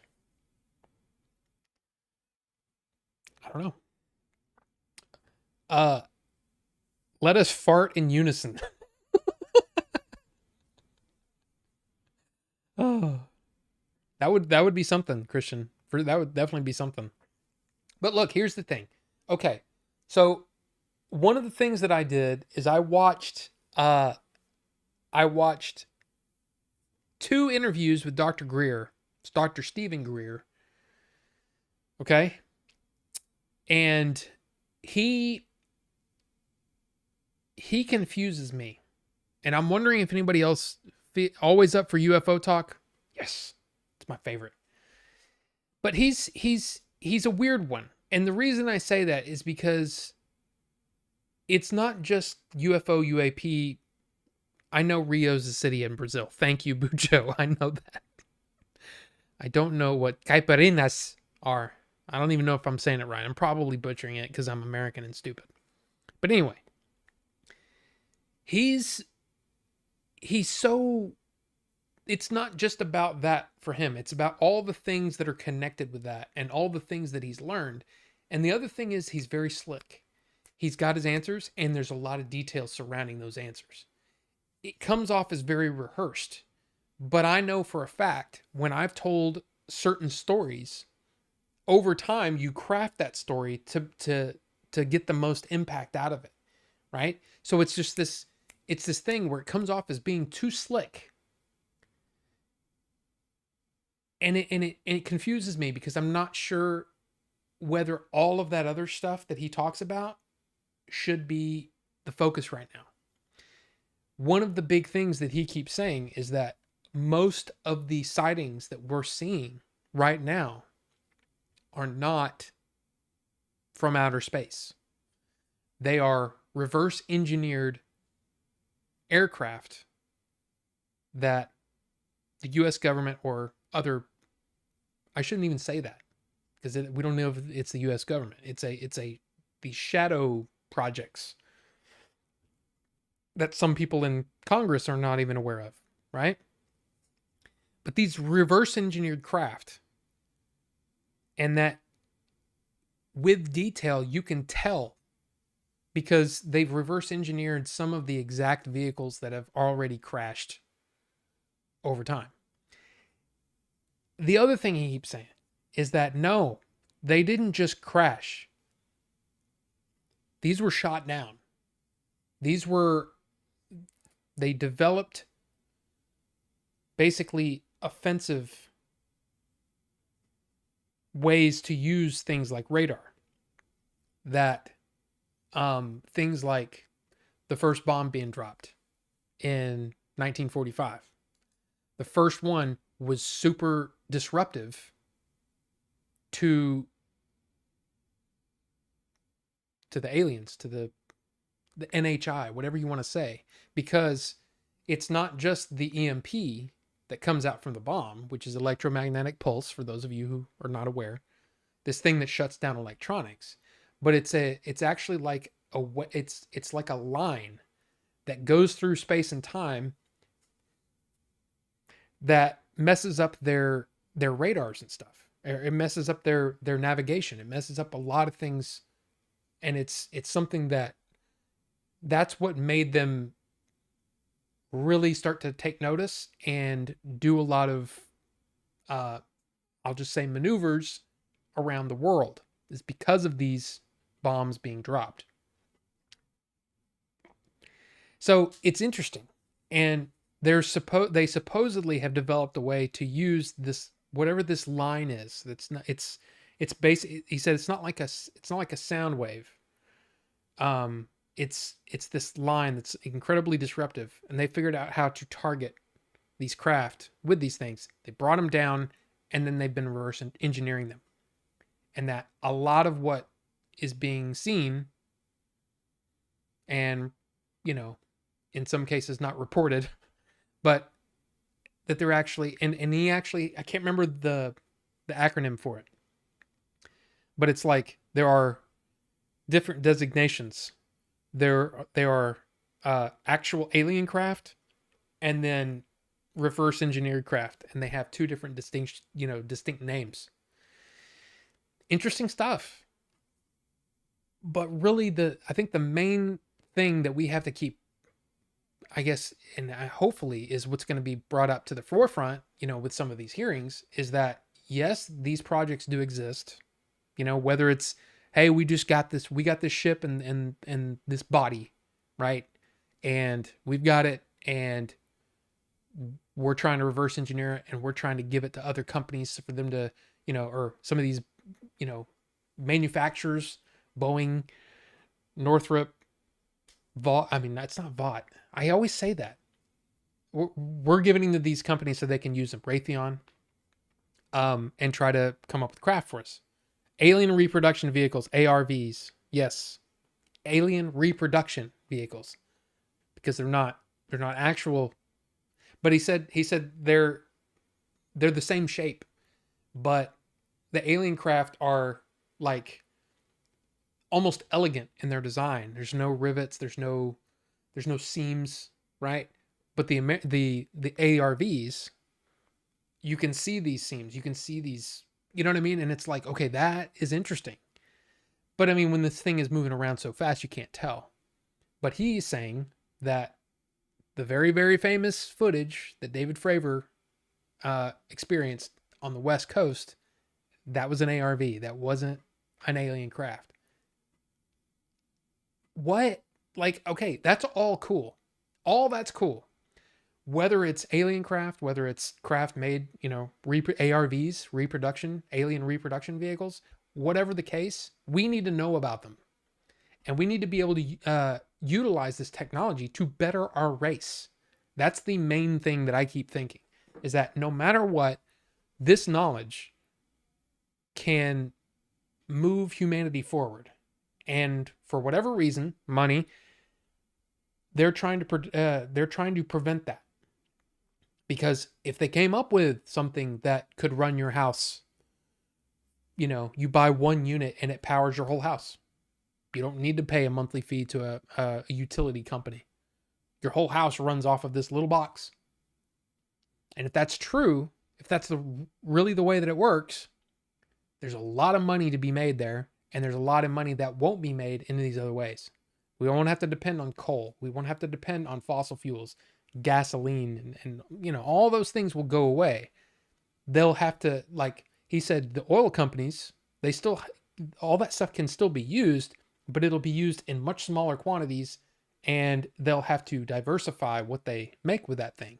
It's not as profitable as the typical fossil fuel thing. You know what I mean?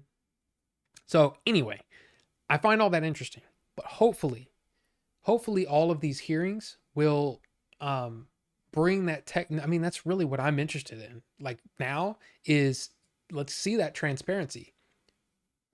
There's probably a lot of things that we don't even know what the end result will be. I can't see in the future. I don't know what it's going to be like if somebody, I don't know, some senator or president even comes out and says, hey, these craft exist. We've been using them for technology. Oh, and by the way, here's this. Here's proof. What does that do? And I've been thinking about that. I know a lot of people have. What's going to happen to society when they realize that this happens? We talked about it where it was something like, well, there's going to be some religious groups, probably most religious groups will say, well, no, that's just part of, God created that too. And it will just be lumped in. Some people will use it as another form of weaponizing their religion. That happens. I'm not a fan of that.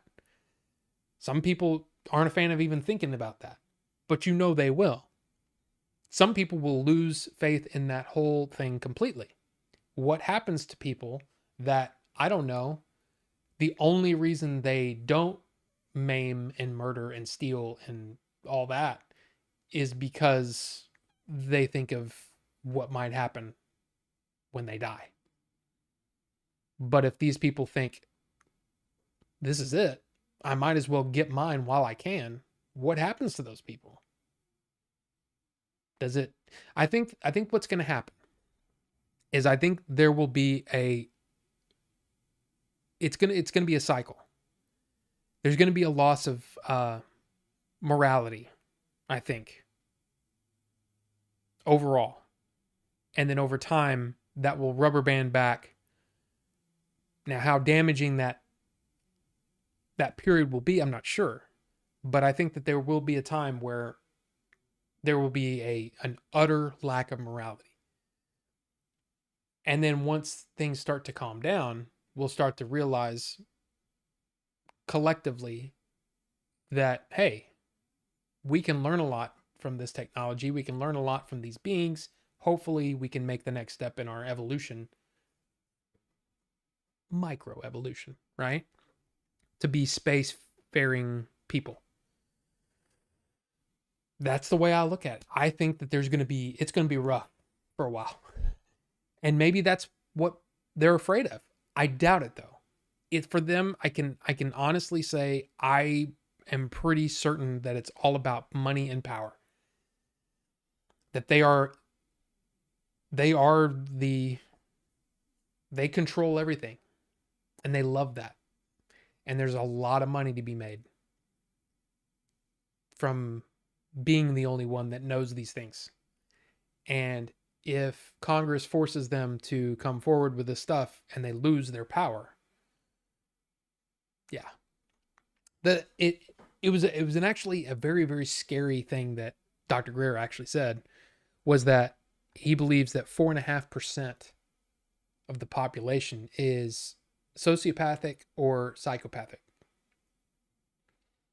That's a scary figure, but it's probably true. What is that 4.5% going to do when they find out, oh yeah, a lot of what you believe in is not real. And this is the way life is. I mean, I don't know. What's with the non-human inhabitants again? Do you think we have some advanced species living in the ocean, or are aliens exploring our oceans? See, that's the thing. We haven't really gone into that. And it's not something that they've really gone into, at least in an official sense, in public yet. I'm wondering if that's going to be something like that, where there will be some information on what's going on in the oceans, because the oceans are heavily unexplored. And that's really interesting too.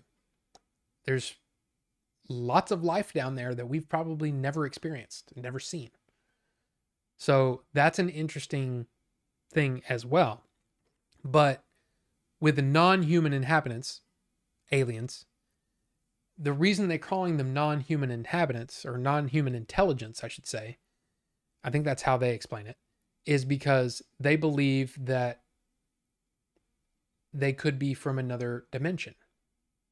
And that's where it gets really, a lot of people's eyes will glass over when you say something like that. Like, okay, another dimension, really? But the fact of the matter is, it is possible. It is theoretically possible. And the things that we look at and we go, we can't explain that. I can't explain that. Knowing what I know, I can't explain that. Science is basically, that's the way things happen. It looks like magic until you realize what the theories are and all that kind of stuff. It is possible that we live in a 3D universe, a 3D plane of existence, but there's actually a fourth dimension that we don't see, and that it affects us in ways that we can't grasp because we've never seen this other dimension. It's interesting.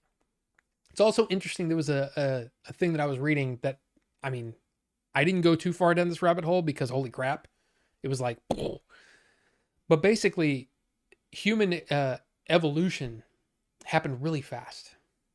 You know, if you look at what happened, our history, we've gone incredibly far, incredibly fast. You know, that's only been about 6,000 years that we've had a civilization. And that only in the last, I mean, think about it. It was the early 1900s when there was the first flight. The first flight was in 1906? Is that right? The Wright brothers? Think about that. Then 117 years later, and we're, you know, we've done all kinds of stuff. We've gone nuts. The technology that's happened in the last 120 years, say, is ridiculously crazy. There's a lot to unpack. And hopefully these official hearings will continue to, you know, get this information to the public. What I'm interested in is not so much the technology that they found, but the amazing minds, the scientists in the world that are going to be able to get a hold of this technology, and what are they going to do with it? You know, how could they make our lives better? You know, and not just, and I mean, think about it. You could power your entire house. You could charge your energy efficient vehicle. Somewhat of a, I like how Dr. Greer continually jabs at Tesla, the company, not the man, but the company, saying that's not real green technology. Lithium ion batteries are incredibly wasteful and they do damage to this, blah, blah, blah. This is something that, again, it's the actual man, Tesla, did a lot of science on this almost unlimited supply of energy that's hidden in between atoms and things like that, that I'm just like, I don't get this. I don't understand it. But there are people that understand that stuff, and that's interesting to me. I want to see what's going to happen out of that. So, anyway, at least 1% are psychopaths for sure. That's scary to me. He said things are going to happen and move pretty fast in the next 6 months to a year. Yeah, and he's basically saying that there's a time limit on it. And I don't think it's like, oh, the aliens are coming and they're going to make themselves known. I think we're getting to that point. We're at a breaking point with the damage that we're doing to this planet. I know there's a lot of people that don't agree with that and don't think that's real, but that's what he's saying, is that, I mean, I agree with, I think, yes, we're doing damage to the planet. There's ways that we could be doing things better. I mean, think about it. You get rid of nuclear, you get rid of all the gas, oil, all that stuff, and everything with clean energy. I mean, it would basically be like, it would almost be like as clean as COVID times. Remember when, you know, they were showing images of places that were usually covered in smog and all kinds of nastiness in the air, and how clean everything was? I mean, we could go back to a thing where, well, I mean, that kind of thing I think would be cool. It'd be cool. Chuckles in DMT. By the way, hi Wraith. Good to see you. So it's one of those things where I'm interested to see where it's going to go. I want to bring a couple of things to your attention if you haven't already. Every Tuesday afternoon or so. Oops. Okay, it still works. That is a link to Christian Harloff's YouTube channel. He's somebody that I've been watching for a long time, movies and things like that. But every Tuesday, he's been doing a UFO show. And he talks about a lot of the stuff that's happened in the last week, kind of like we're doing here. But he usually has another person on and they kind of talk about things. It's only like an hour long. But it's pretty fun. So if you're interested in that, there you go. One of the things that they were talking about today, which was really interesting, he's talking about Dr. Greer. He's talking about, and I don't even know this guy. I don't know Christian Harloff at all, but he's got like 80 something thousand subs. I mean, he's been around the game a long time, the movie game, a long time. And he does, like he did, Katie Sackhoff was on his show. I mean, he's got some pretty big stars on there from time to time, but he usually just does movie reviews and things like. In fact, he already reviewed Blue Beetle, so there you go. But anyway, the one of the things that he touched on is Dr. Greer and how like he's not 100% convinced on him because he goes in all these different directions, with stuff. I find him compelling, but I'm also like I'm leery of it. It's like just get the we can deal with all that other stuff. You've been in this for 30 years. Most of us haven't been looking into this and hearing from people for 30 years. It's just mind blowing to me that yeah, this stuff actually exists and there's guys coming out and speaking to Congress about it. Let's just deal with that first. Then we can deal with all this other extracurricular stuff. You know what I mean? Like the, mind melding and the what is it, that power thing in or that radar system that he said was offensive and it caused an earthquake or something. Yeah, let's deal with this one thing first, and then we'll go from there. But anyway, I think that we're in this situation. You've got people like James Fox. You've got people like what's the Corbell? Is that his name? Anyway, there's plenty of people talking about UFOs and aliens and UAPs and blah blah blah. They're doing all this stuff and they're not the most credible people. They're not the most. Jeremy Corbell, yeah, he's one of those people. He rubs a lot of people the wrong way. There's a lot of people that are not a fan of him because he points the camera on himself a lot. I get it. I understand. But sometimes you're telling a story and the only info you got is, hey, I'm on the phone with this guy. That doesn't bother me. But there's a lot of people that bothers them, right?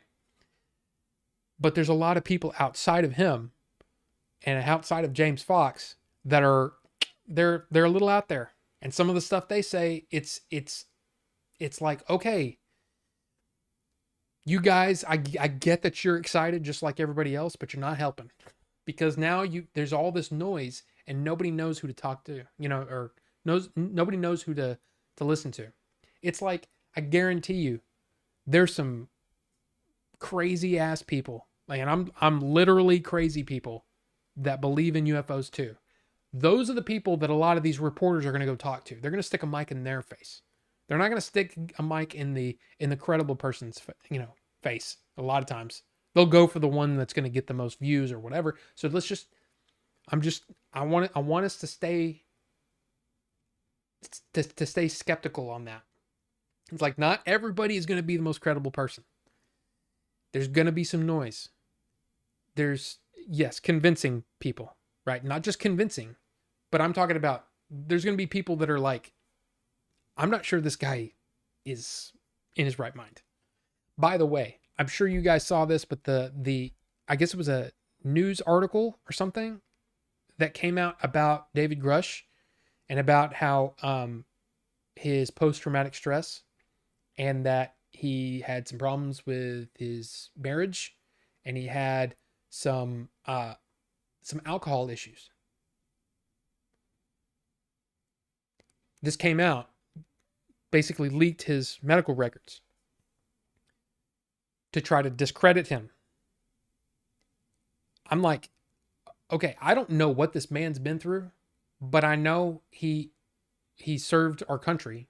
So yeah, I'm sure there's some things that he's seen that would cause stress, post-traumatic stress. I'm sure there's going to be things that might have affected his marriage. And sure, I'm sure that he probably turned to alcohol to try to cope. How is that discrediting anything he said? That's the playbook though, right? You discredit the person first, then you discredit everything they've said. As long as you can discredit the person, the rest of it will follow. I don't think this is working. And it's we have to get over this. I think I'm talking to everybody here, society. We got to get over this way of thinking that in order to trust somebody, they've got to have this squeaky clean image. They did nothing wrong their entire life. Because I guarantee you, if you guys heard some of the things that I've done in my life, hey, that guy's a terrible person. He needs blah, blah, blah. We got to get over that. Because, I mean, nobody's perfect. And sure, there's going to be things in somebody's past that might come up that you go, okay, well, I'm sorry. I don't care how old you were when that happened and how old you are now. I can't forgive you for that. Okay, understandable. But quit. I mean, why? Why do we have to keep digging on all these people? It's something that I can't stand about our society is that we know so much about everybody that we can't allow them to just be the people that they are today. We have to look in their past and see, oh my God, James Gunn wrote these tweets back in 2008 that were yeah, those were bad. Terrible jokes, bad taste. But come on. It's a different person now. I can tell you right now, you guys listen to those old podcasts, you would hear things that would make your hair, your toes curl. You might be angry. But you know what? I'm a different person now. I don't do that. I don't do that anymore. I've learned a lot of things about life and all that stuff. I think we should be better people in general. I'm not talking about you guys. You guys are obviously pretty awesome. But there you go. So yeah, we should allow people to have been, to have made mistakes in their life. We have to allow for the fact that people grow and change over time. But we also have to realize that there's going to be people that come out on this subject, talk about this subject, that are not exactly credible and not exactly the right people, because they're gonna muddy the waters and they're gonna make it harder for everyone else to understand this subject. Okay? And then the last thing I want to say, something that they again, this is something that Christian Harloff and his buddy that he was talking to today, they touched on this, but they didn't go all the way. And what I mean is, it's the thing that drives me crazy about society. At this point, there has to be this absolute right or wrong.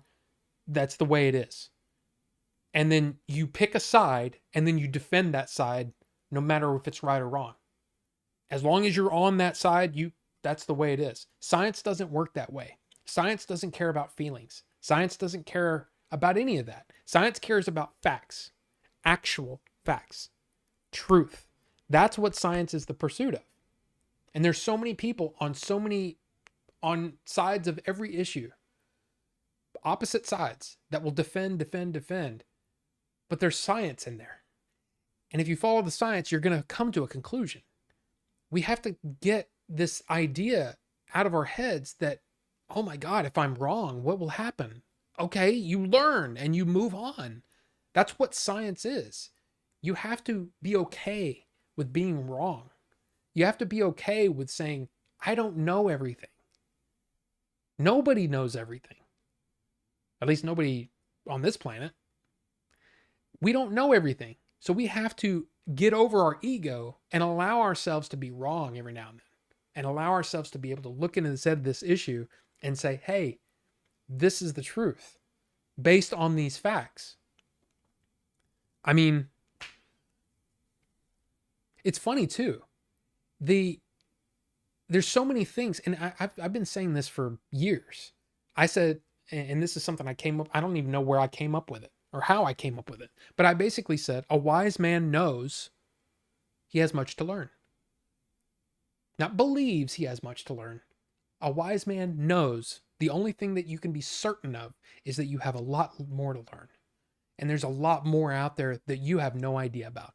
There's so much stuff that we have no clue about. Quantum physics, there's going to be people that have PhDs in that stuff. Guaranteed. They know very little of everything that can be known about quantum physics. So we have to be okay with that. We have to be okay with setting our ego aside and saying, okay, I'm willing to be wrong. I'm willing to admit that I'm wrong. Now, what's the truth? You know what I mean? I mean, you see it all the time in all kinds of things. In all kinds of different aspects of life, is that, I can't be wrong. So I'm just going to defend this thing into the ground, even though it's, ridiculous and there's nothing, you know what I'm saying? You have to be able to admit that you're wrong. Because that's what science is. Science is the pursuit of the truth, no matter what your feelings are. And no matter how much money is at stake, there's the truth and there's everything else. But anyway. Okay, sorry. I'm off my soapbox on that. The Continental show looks good. Didn't know Mel Gibson was in it. Yeah. We actually talked about it on here. I still haven't seen the trailer for that yet, but I do want to see it.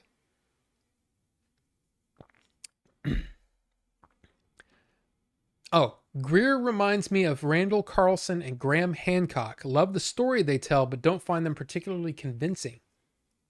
I don't know who those people are. No idea. But Greer is definitely compelling. It's compelling. I just wish that, I mean, I like I said, I get it. If you did research on this stuff for 30 something years and had the access that he has to presidents and generals and all members of the military and then whistleblowers and blah, blah, blah, all these people coming to him for this information, to basically give them information. And then he's had all this time to think about it and all that stuff. 30 years of thinking about this thing. I get it. You know a lot, but you got to, I mean, I think you need to focus in on what's important. And then let's branch out for those of us who are ready to learn more. At this point, we know very little. And I'm talking about the public in general. The public doesn't know a whole lot. They only know what has been said in these hearings, and we need more hearings.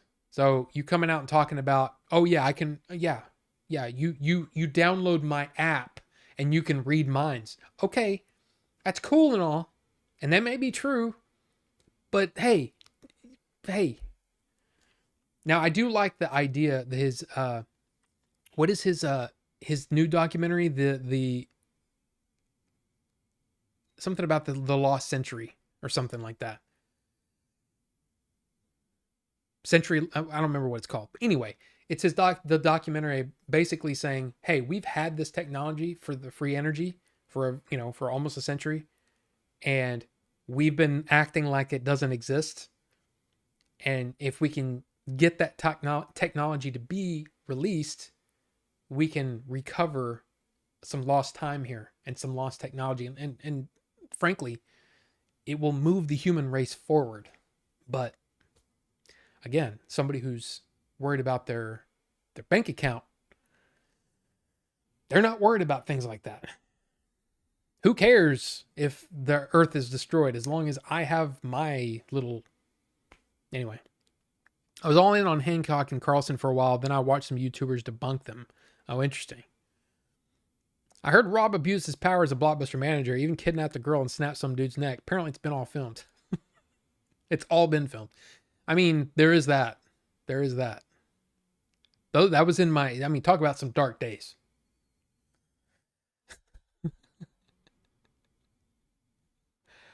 I mean, and then celebrated by tweaking his nipples and dancing. I mean, that's, hey, some people just, can you trust a guy like that? I don't know if you can. To deny truth is to deny reality. Yes, but here's the thing. We have truths that are based on our current technology and our current knowledge. It's crazy that everybody keeps bringing up the Men in Black scene where he's talking about, back in these days, everybody knew that the earth was flat. And then you knew that you were alone in the universe. Imagine what you'll know tomorrow. And it's really comes down to me, it's the difference between knowing something and believing something. You can believe something all you want. Doesn't make it true. Knowing something means that without a doubt, that is truth. And that's, like I said, I wish I had a poster that said, I want to know with the UFO instead of I want to believe. I believe. Yeah, I believe they're there. I don't need an affirmation. My affirmation is I want to know. I want to know the truth. That's what I want. Not Gary, what's going on? Sorry, I just saw you. Sorry, you got me a little soapbox, UFO soapbox, or truth soapbox. I don't know. I still love listening to them because the story is gold, but I always take any story that incredible with a grain of salt or three. When I listen to Hancock or Greer, my BS detector pings off, but when I listen to Fravor, it doesn't. No, that's absolutely true. Well, it's true to me. I think the Fravor comes off so matter of fact, without emotion. Again, Graves too. Both of those guys talking about what happened. Here are the facts. It's so different than hearing somebody with this language that is almost intentionally words chosen to excite you a little bit or get you wondering about what's going on. Yeah, the matter of factness, the way that they speak is Lost Century. Oh, that's what it was called. Okay, Lost Century. Check out Hancock and Carlson sometime if you want to hear some fun stories about ancient, super advanced civilizations who built the pyramids and stuff. Yeah, I've seen some of those. And talking about Sumerians, I also saw an interesting hold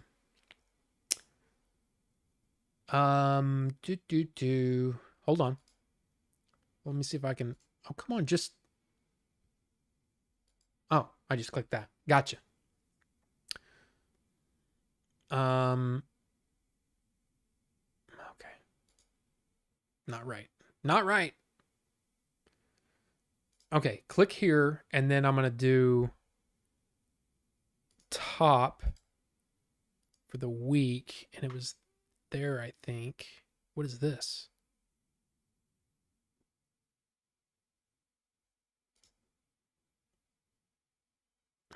Okay.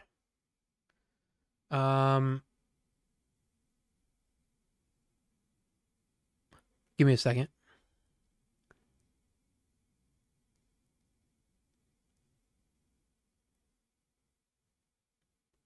Okay, where is it? Where is it? Okay, maybe I didn't. Brr. That's frustrating.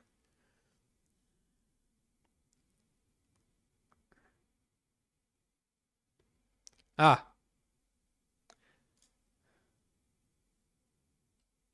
Oops.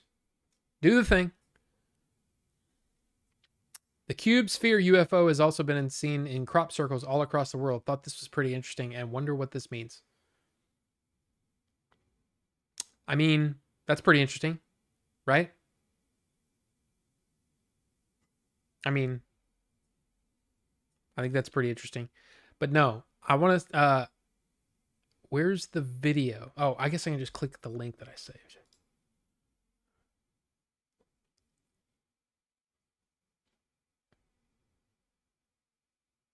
Okay, there's no audio. But have you guys heard of the what flight is it? The missing plane in Malaysia? What's the flight number? MH370, the plane that disappeared. There's actually a documentary on Netflix about it. But supposedly this is footage. Actually, I'm going to scroll this up a little bit. There you go. So you can see the entire thing. So this is supposedly two different, I guess, infrared view on this. So see this thing floating around, and now there's two, and then there's three.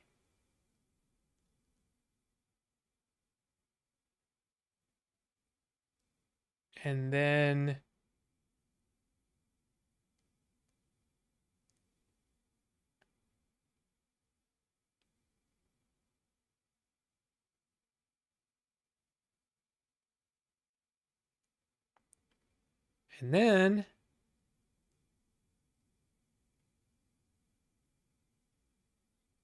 poof. So I went through this. So those three objects hovering around it. Oh, dang it. Somebody actually saved the image. But I'm going to see if I can.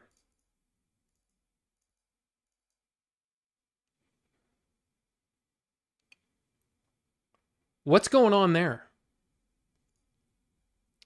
What's going on there? Again, this could all be fake. And that's the thing. Skeptic, right? Be skeptic. Be skeptical, but be open to be able to. That's an eyeball. Thank you, Ricky. But as that thing disappears, but that's what's interesting is that when you're watching the top one, it's some sort of, you can see the trails that these things are leaving, and it may be some sort of temperature variation. If you watch, see how those things have, there's like a variation of temperature around it. It's better back here where you can see like the trails that they're leaving, right? So that's obviously some sort of temperature thing on the top one, right? And then when you get to here and you see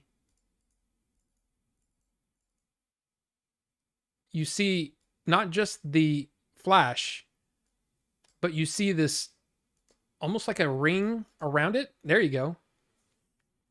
What the heck's going on, man? I don't know what this is. And this could be complete crap. I'm just saying.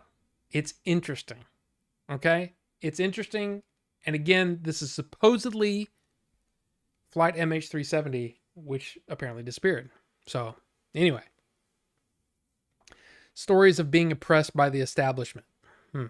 Jazz, going against the grain, but I'm leaning toward the belief of angels and demons versus crafts and Martians. Jazz, you're not the only person that believes this. In fact, a lot of people believe that.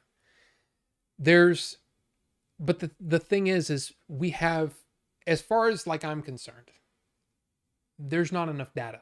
We don't know everything. And there are things that are being suppressed. So in order for us to come to a conclusion, we need more information. Hancock is a fun movie. All right, Ricky. You got to watch Minuteman on YouTube. He reviews that Hancock Netflix show. It's gold.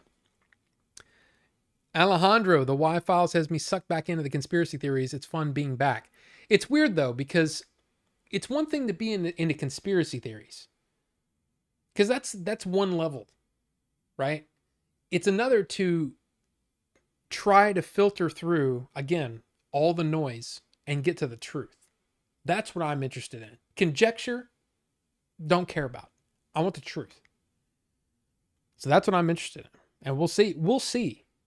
Hopefully we'll see. And I think, and again, I don't remember who said it. I think it was Christian. Is it Christian? Yeah. Christian. Where are you? I thought I saw. Well, I don't know where it went, but someone said that there's something supposed to happen in 2027. Maybe I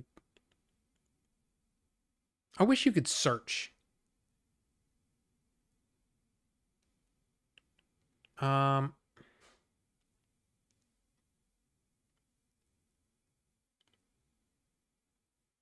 Okay, I don't see it anymore. Anyway, something was supposed to happen in 2027. I think that the timeline, like I said, is more about, look, we're destroying the planet and we need to do something because we're very close to nearing that point of no return. And if we can mitigate that by adopting this free energy system versus fossil fuels and all that stuff, we can stop that from happening. This bad, irreversible thing that we're doing to this planet. So that's a thing. But anyway. So yeah, it's one thing, like I said, I like conspiracy theories too, but they just remain that. Just conspiracy theories. It's another to be on the lookout for this absolute, oh my gosh, this is going to change everything. You know? That's what's interesting to me. Or it's really what's got me like super locked into this right now. Hecklefish is the best. I'll check it out. Tell him you sent me. The guy has mentioned he uses AI to construct some of his videos. Said that right after that spooky AI takeover theory. Yeah, and see, that's the thing. With this, I have to look at that and go, I can't tell if that's real or not. I like the idea that you've got basically two different viewpoints of the same thing happening. But I don't know. It looks bad enough that it could be real. You know what I mean? But also carbonite, it could be fake. It could be fake. I don't know. But anyway, that's what I got. That's what I got. I mean, does anybody have anything? I'm kind of interested to listen to these people that Bucho brought up, Hancock and Randall Carlson and Graham Hancock. In fact, I'm just gonna put this on my thing so I can, on my little notepad here, Bucho alien stuff. That way I can, watch it and make up my own mind. I'm probably going to be like, okay, these guys are like weird or whatever. But yeah. And like I said, I'm opening this to anyone. You want somebody who, and you have no reason to trust me, and I can say it all day long that I'm a trustworthy guy, but I will keep it confidential. I'm interested in knowing as much as possible. And if I can help, and in fact, there's a part of me that wants to reach out to Dr. Greer and say, hey, I'm available for help. I can help. Just, I don't know what I can do, but I can help. I don't know. But I'm interested in it. And I'm interested in getting to the bottom of it. And I'm interested also in helping everyone else get to the bottom of it. I mean, okay, just think if this is true, Dr. Greer needs some sort of big crazy award, humanitarian award, Peace Prize. I don't know. But if this guy's been saying the same thing for 30 years and it comes out and turns out that it's true, and he's done all this to forward this cause, I mean, holy crap, that guy needs an award or something, Maybe free Denny's for life or something. I don't know, but he needs something. Who here is going to Retropalooza? This guy. But I know Ricky's going. I know Wraith is going. Be fun. Might want to try Hancock and Carlson on Rogan. Okay. All right. Let's get into some of the news. We haven't even talked about what the name of the show is. The movie industry needs to change, and it does. But we're not there yet. First up, next Wednesday, Ahsoka. And man, they have been promoting the crap out of this show. I've seen ads on Twitter. I see, dude, StarWars.com or Star Wars, their YouTube is throwing out clips left and right. I'm not watching any of it. None of it. So there you go. You're going to bring some nice gifts? Well, Wraith, I appreciate that. But again, I just want to hang out. Don't need to gift things. But you know that, I know that. I know that you're going to do it anyway. I know I'm going to say that. But it's all fun, but thank you. And I'm excited. I'm excited for Retropalooza. And Blue Beetle is out this week, yes. Ahsoka looks great. I hope it does well. Here's the thing. And you know this. You know this about me. I just want it to be good. I just want it to be really good. I want it to be well done. I want it to look good. I want it to be Star Wars. That's what I want. I want it to be good. I have hope. I have hope, but that is coming next Wednesday. So you better believe. Probably gonna be doing reviews on that son bitch. You know what I'm saying? I don't even know why I'm talking like that. But it's true. It's true. Now, I wanted to bring attention to this because I thought it was really interesting. Okay? This is like, really? So, this company, the Quorum, surveyed 1,800 people over the course of 3 weeks who went to the theater to see Barbie. And they said that 22% of those people said it was the first theater movie that they watched since the pandemic started. That's crazy to me. That's like, wow. Barbie was the movie, huh? And he said, and what they said is that if you look at the box office of this movie, and then you do the math, that translates to like 9 million people who this was the movie that brought them out of retirement and came to the movie theater to see a movie. I think that's crazy. That's amazing. And then of those, 40% said it reminded them how much they loved going to the movies and that they would go more often. 45% said that they would go more often, but the cost is a major factor. Yeah, it is. Ticket prices of the popcorn and the drinks, $5.50 for a bottle of water. Really? And I'm sure it's more expensive other places, but that's how much it is in my theater, because that's all I get. I only get water. $5.50. For seriously, like a little over 20 ounce. It's crazy.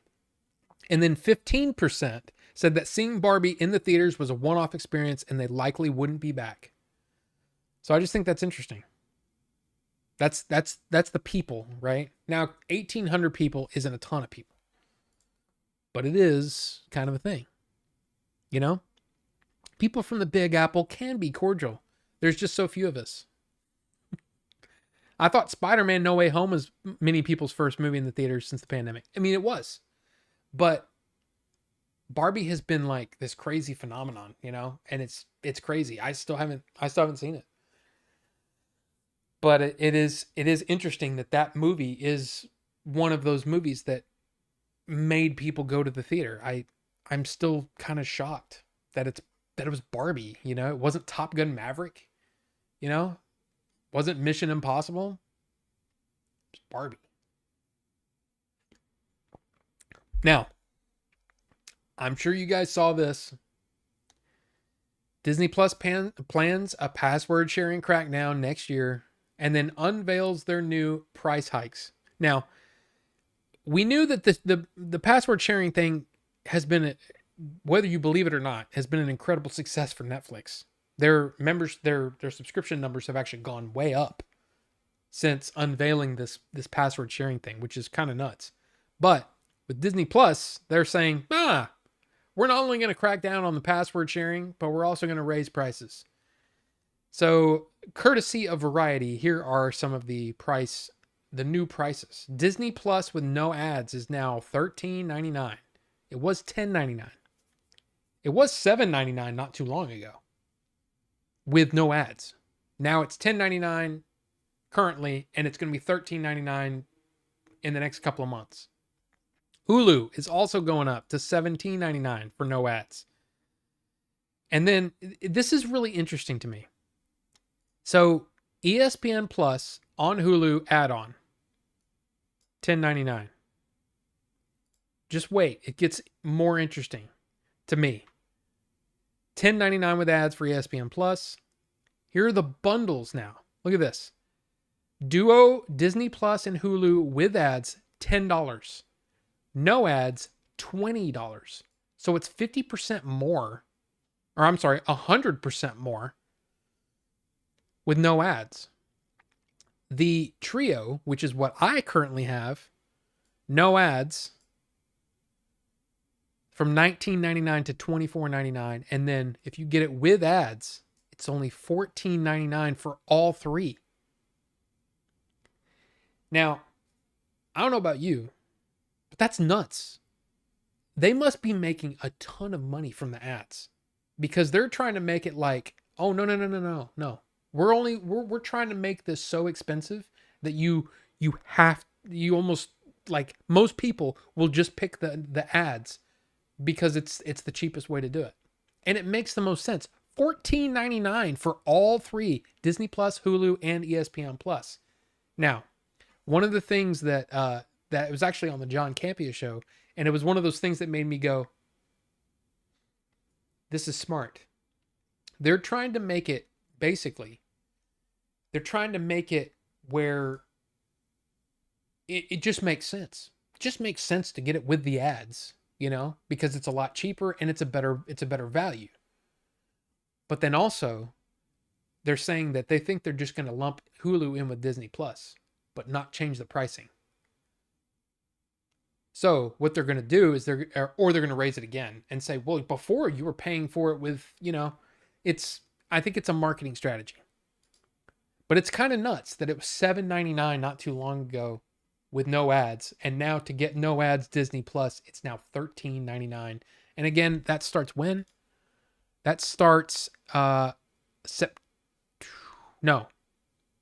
it's effective October 12th. So that's a thing. That is a thing. Let's see. Wait, let me get caught up here. I used to sneak in snacks in those mini liquor bottles. Snacks is something that I almost always used to do too. I don't usually eat anything. Like I don't snack as much as I used to. Part of that is my Crohn's boy stuff. But yeah, those little one and a half little shots, I had them to my soda. Hey, I get it. I understand it. I'm gonna take a vape of this real quick.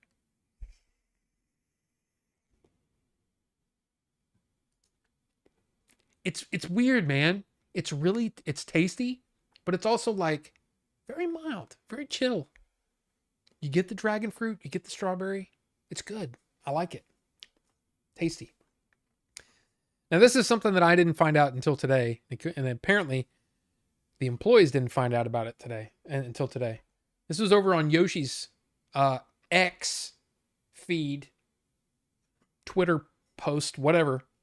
Lucasfilm is shutting down Singapore operations, affecting more than 300 employees.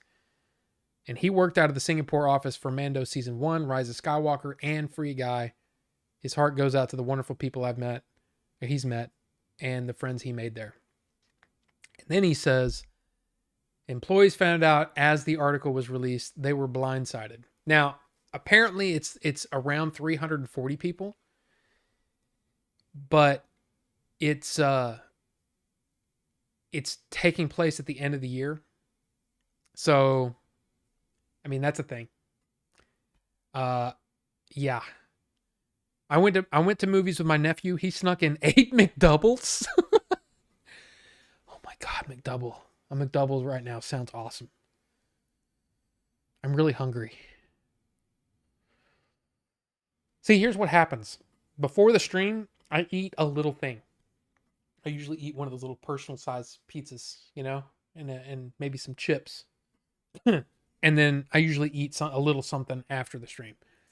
But man, lately, for some reason, it's like in the middle of the stream, I'm like, God, I'm so freaking hungry. And you guys posted pizzas in the food chat. Oh my God. It looks so good. It looks so tasty. But let's move on with the news, shall we? Big budgets, big headaches, why Indiana Jones 5 and Mission Impossible 7 are struggling to make a profit. Yeah, apparently each of those movies is probably going to lose around $100 million. Now, both of these movies were being filmed during the pandemic. There was a lot of things that happened to these movies that made their budgets balloon in size. But this is yet another case of crazy budget, almost impossible to break even.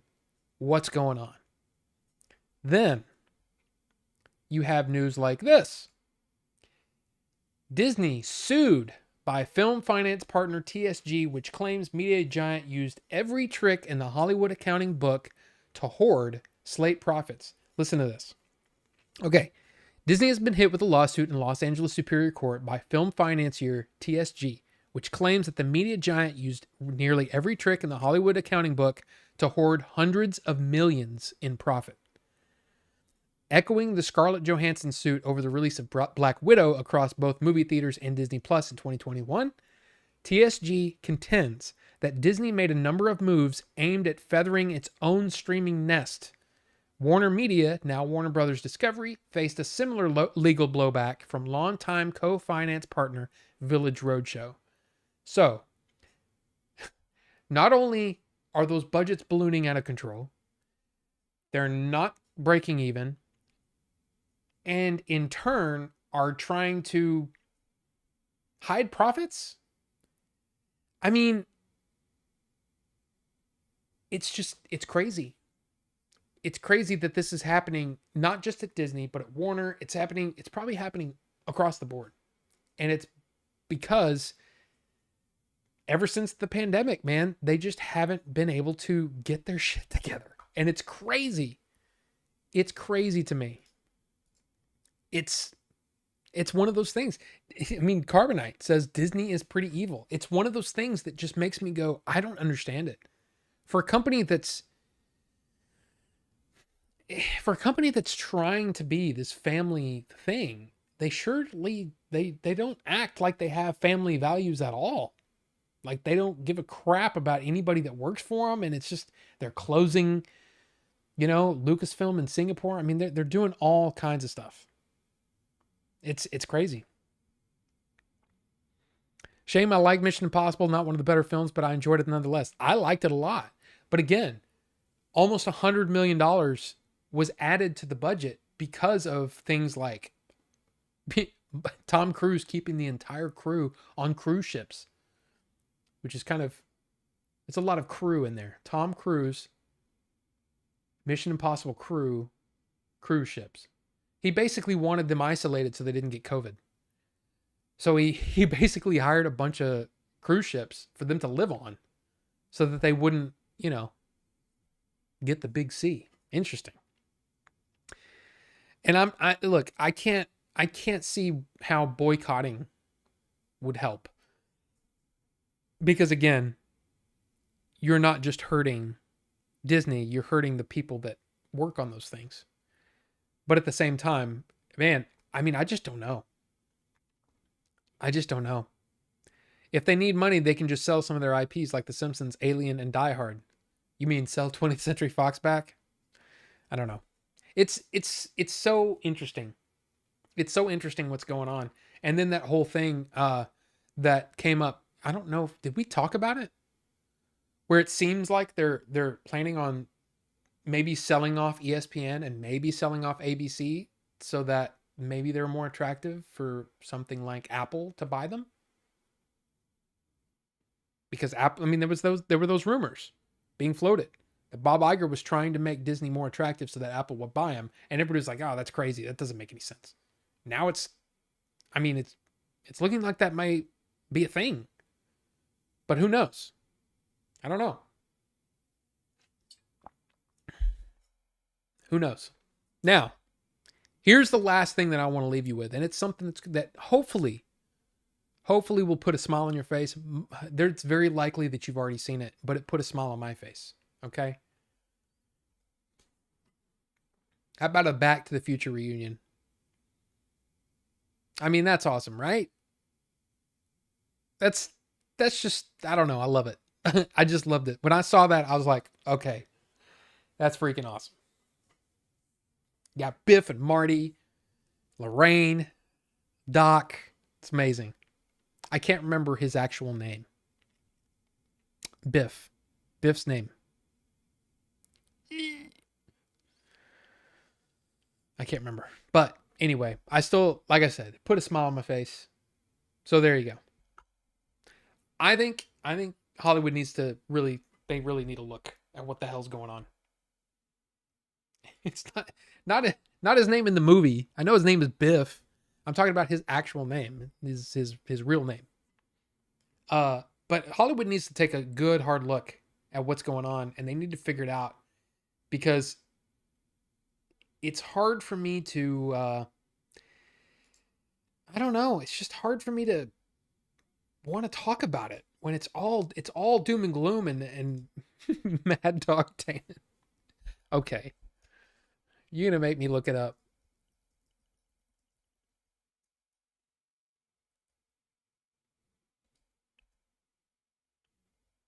Thomas F. Wilson is his name. Thomas F. Wilson. Tom Wilson. You guys. But yeah, dude, I love Hollywood. I love the movies. And it's like I'm so sick of having to talk about bummer stuff. And not only are they hiding profits, or not only are they just closing, established. I mean, now granted, the satellite office, it is a satellite office of Lucasfilm, in Singapore. But come on. Come on. No Elizabeth Shue or Marty's dad? I mean, no, but... And even Elizabeth Shue wasn't the original Jennifer. She was in 2 and 3. I can't remember the name of the... In fact, we saw her at one of the conventions recently. The actress that played the original Jennifer. Anyway, and Marty's dad had some sort of legal dispute about Back to the Future. Crispin Glover, right?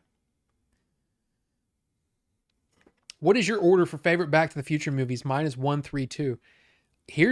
Jay needs to get the OG Jennifer. Yeah, one of the conventions that we went to had the original Jennifer. And I can't remember which one it was. I'll tell you what. Upcoming, when is that? Let me look here. Retro Expo in Plano. Dude. September 16th and 17th. So it's, holy crap, next month. You got all the original Turtles. You got Judith Haig, April O'Neil, Francis Chow Shredder, and then Michael Biehn and Jeanette Goldstein. Come on. Hicks and Vasquez, are you kidding me? I want to go. Bad. So anyway. That's happening next month. Retropalooza the same day? You're kidding.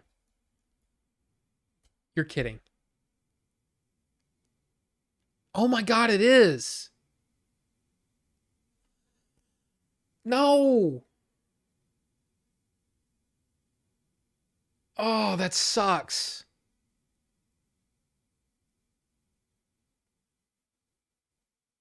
That sucks, man. Are you kidding me? That sucks. Because I have to be at Retropalooza. There's no way around it. Damn. I wanted to go to that too. Jay will forgive us. Yeah, I can't miss that. I'll be working. I gotta help Billy with the Game Chaser stuff. But man, that sucks. Okay, well, damn. I can't believe it's the same day or same weekend.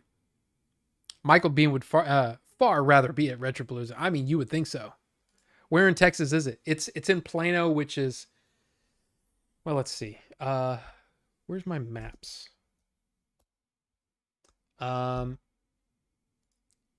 Arlington.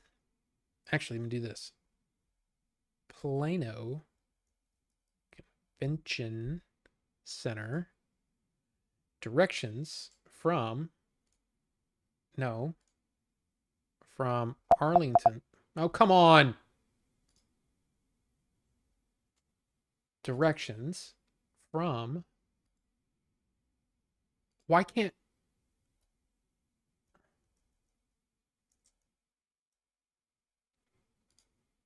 It is 17 miles away, but it's about a 40-minute drive.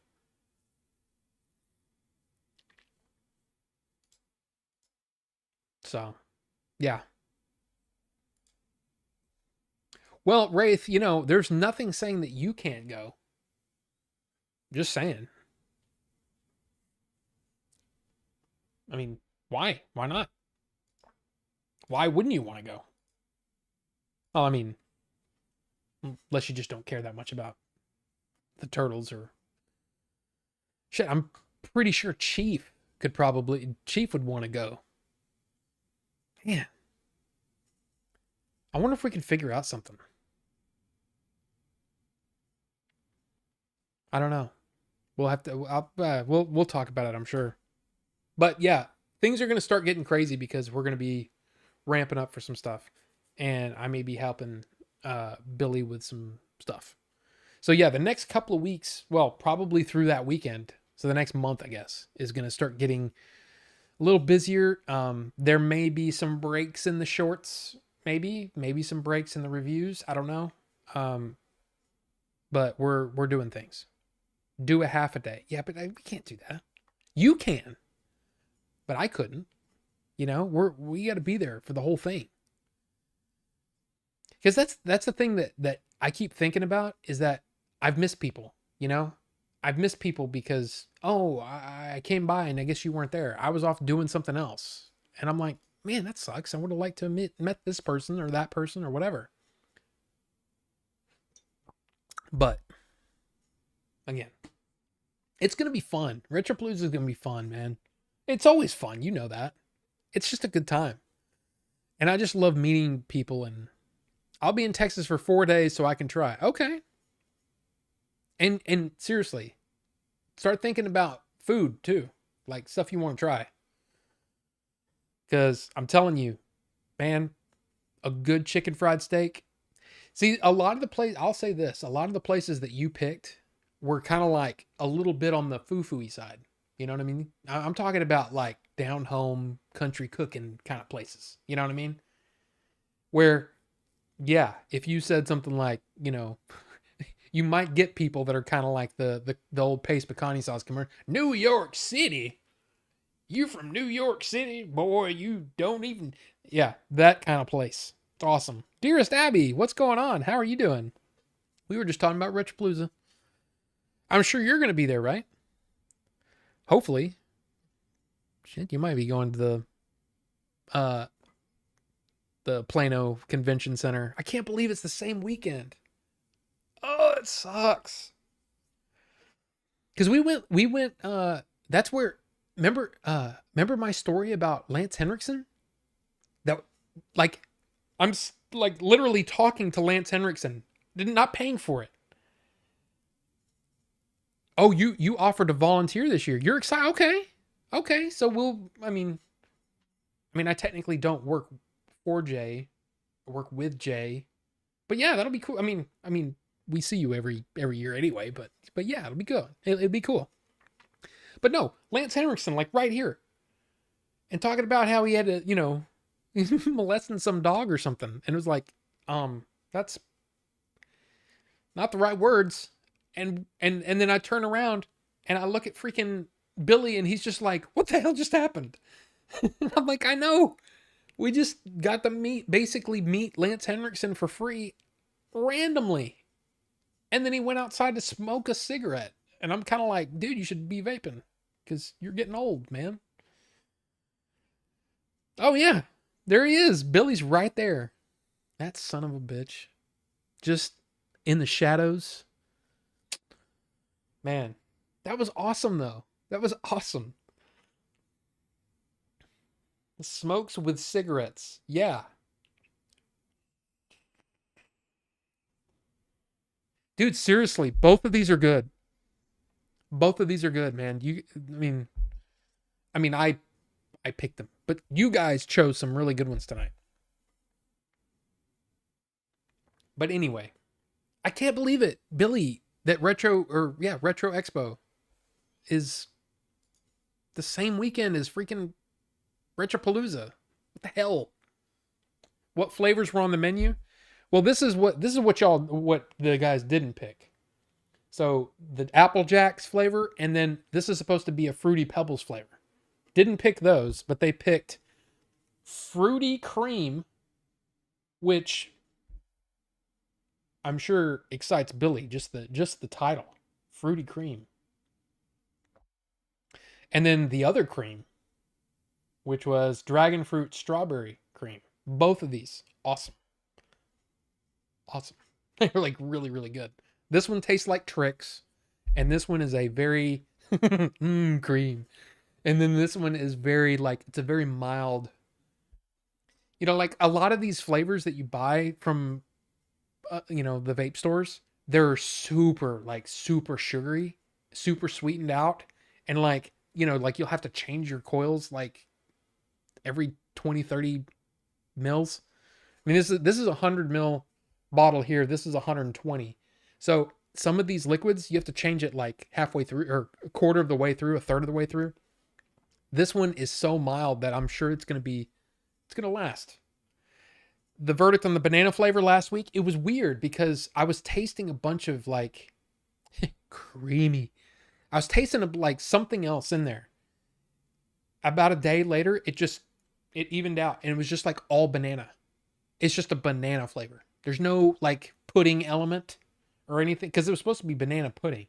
It literally just tastes like banana. Maybe like a little bit of like cream flavor in there, but it's very just banana. It's good. It's fine. I'm almost done with that bottle, actually, because I've just been vaping that. But I finished these two. There was in fact, the one that I made last week wasn't. It's in the to be destroyed or put in the jug of shame, which is all old flavoring and e-liquid. You can tell it's very loose. That's because there's a lot of just flavoring in there. Flavoring is used with the thinner liquids. Anyway, the jug of shame. Yeah. I made a flavor. I mixed my strawberry watermelon and put a hint of my blue raspberry slushy for the menthol, and it came out pretty good. Yeah, see, and that happens all the time. Like, especially like, I'm telling you, Ricky, that Falcon tank that you were looking at, seriously, you can do that. You can just, like, what I used to do is I used to let the liquid go almost all the way down, and then the cotton is still soaked with whatever liquid you had in it.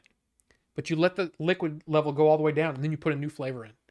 And then for a while, it tastes, it's almost like the way I imagine, like when DJs do stuff. So you've got all of this song playing, and then you've got a mix, and then this one fades out, and then you just got this one. And it's fun to do that, and to go back, and I used to go back and forth with flavors that way. But now, since I build my own, it doesn't work that way. But yeah, you can do that. Or you can just say, screw it, I'm just put this one in and then put this one in. Halfway with this, halfway with that. Do you ever feel like a mad scientist when you're mixing? Well, here. I can show this.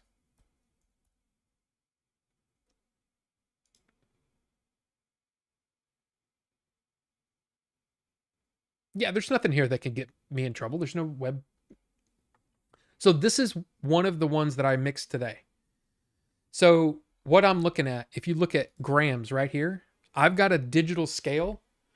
So what I'm doing is I'm taking that liquid and pouring it in there until it gets to 0.5 grams. Then I hit tare?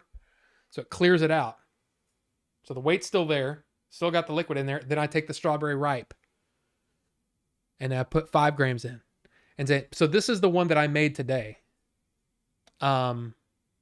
Hopefully it's good, but that's what's in this right now. Is I made this, and I just made a 30 mil of it. But it smells amazing.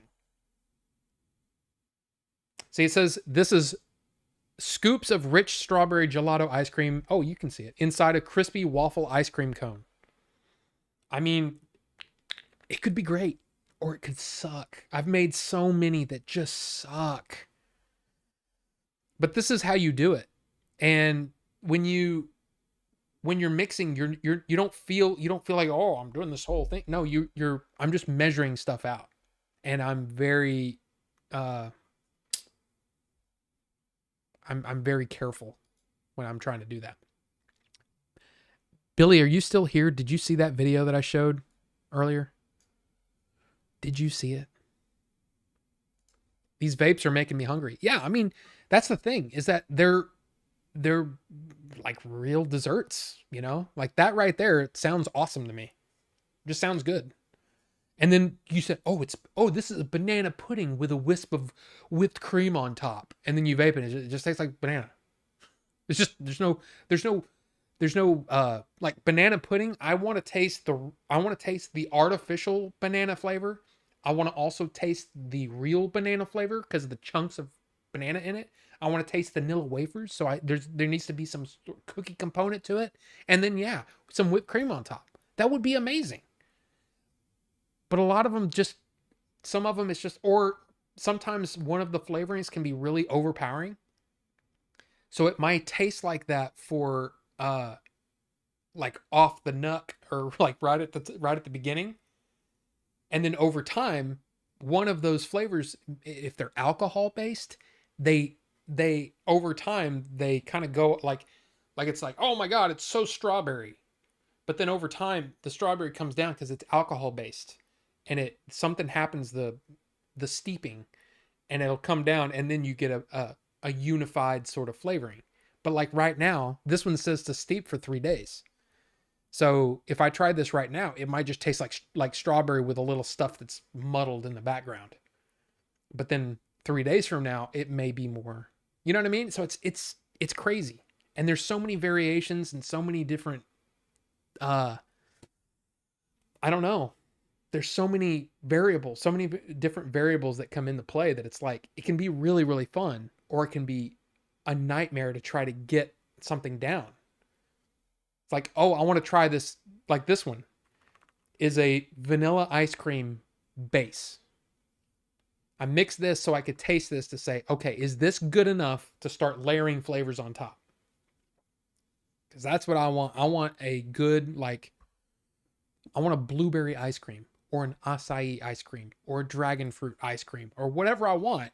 But if I can get this base down, then I can go from there. So we'll see what happens. Sorry, I just went off on the vape stuff. But anyway, no, I guess Billy left. I wanted to see if he saw the UAP video that I showed earlier. UFO video, because holy crap.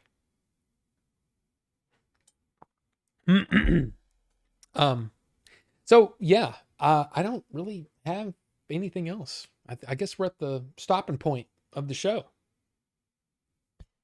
Isn't that weird how almost always it feels like at 3 hours, I'm just like, yeah, that was good. That was a good show. Anyway. So yeah, we've got a lot of things to look forward to. Of course, we've got Ahsoka next week. Right? Comes out on Wednesday next week. I'm sure we'll talk about it in the stream next week. But Blue Beetle this weekend. We've got, well, apparently Retro Expo and Retropalooza on the same weekend in September, middle of September. We've got all kinds of things going on.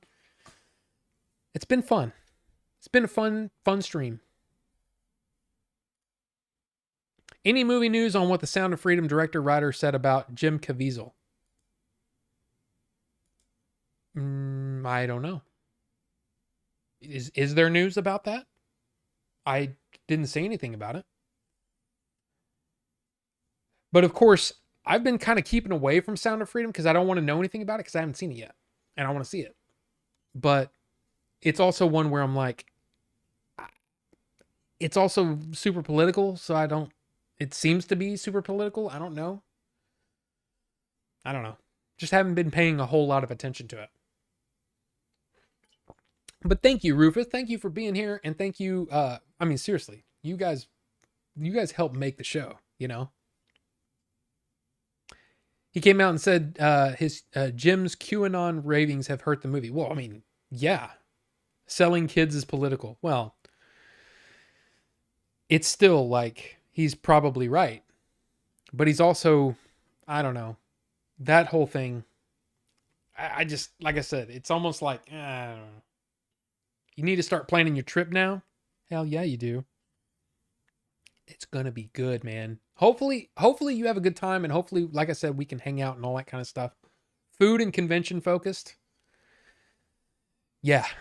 Awesome chill stream, Robbie. Well, thank you, Blastoise91. I appreciate you being here. You were here the whole time. Thank you. Thank you for being here. Thank you all for being here. I mean, seriously, let's not just,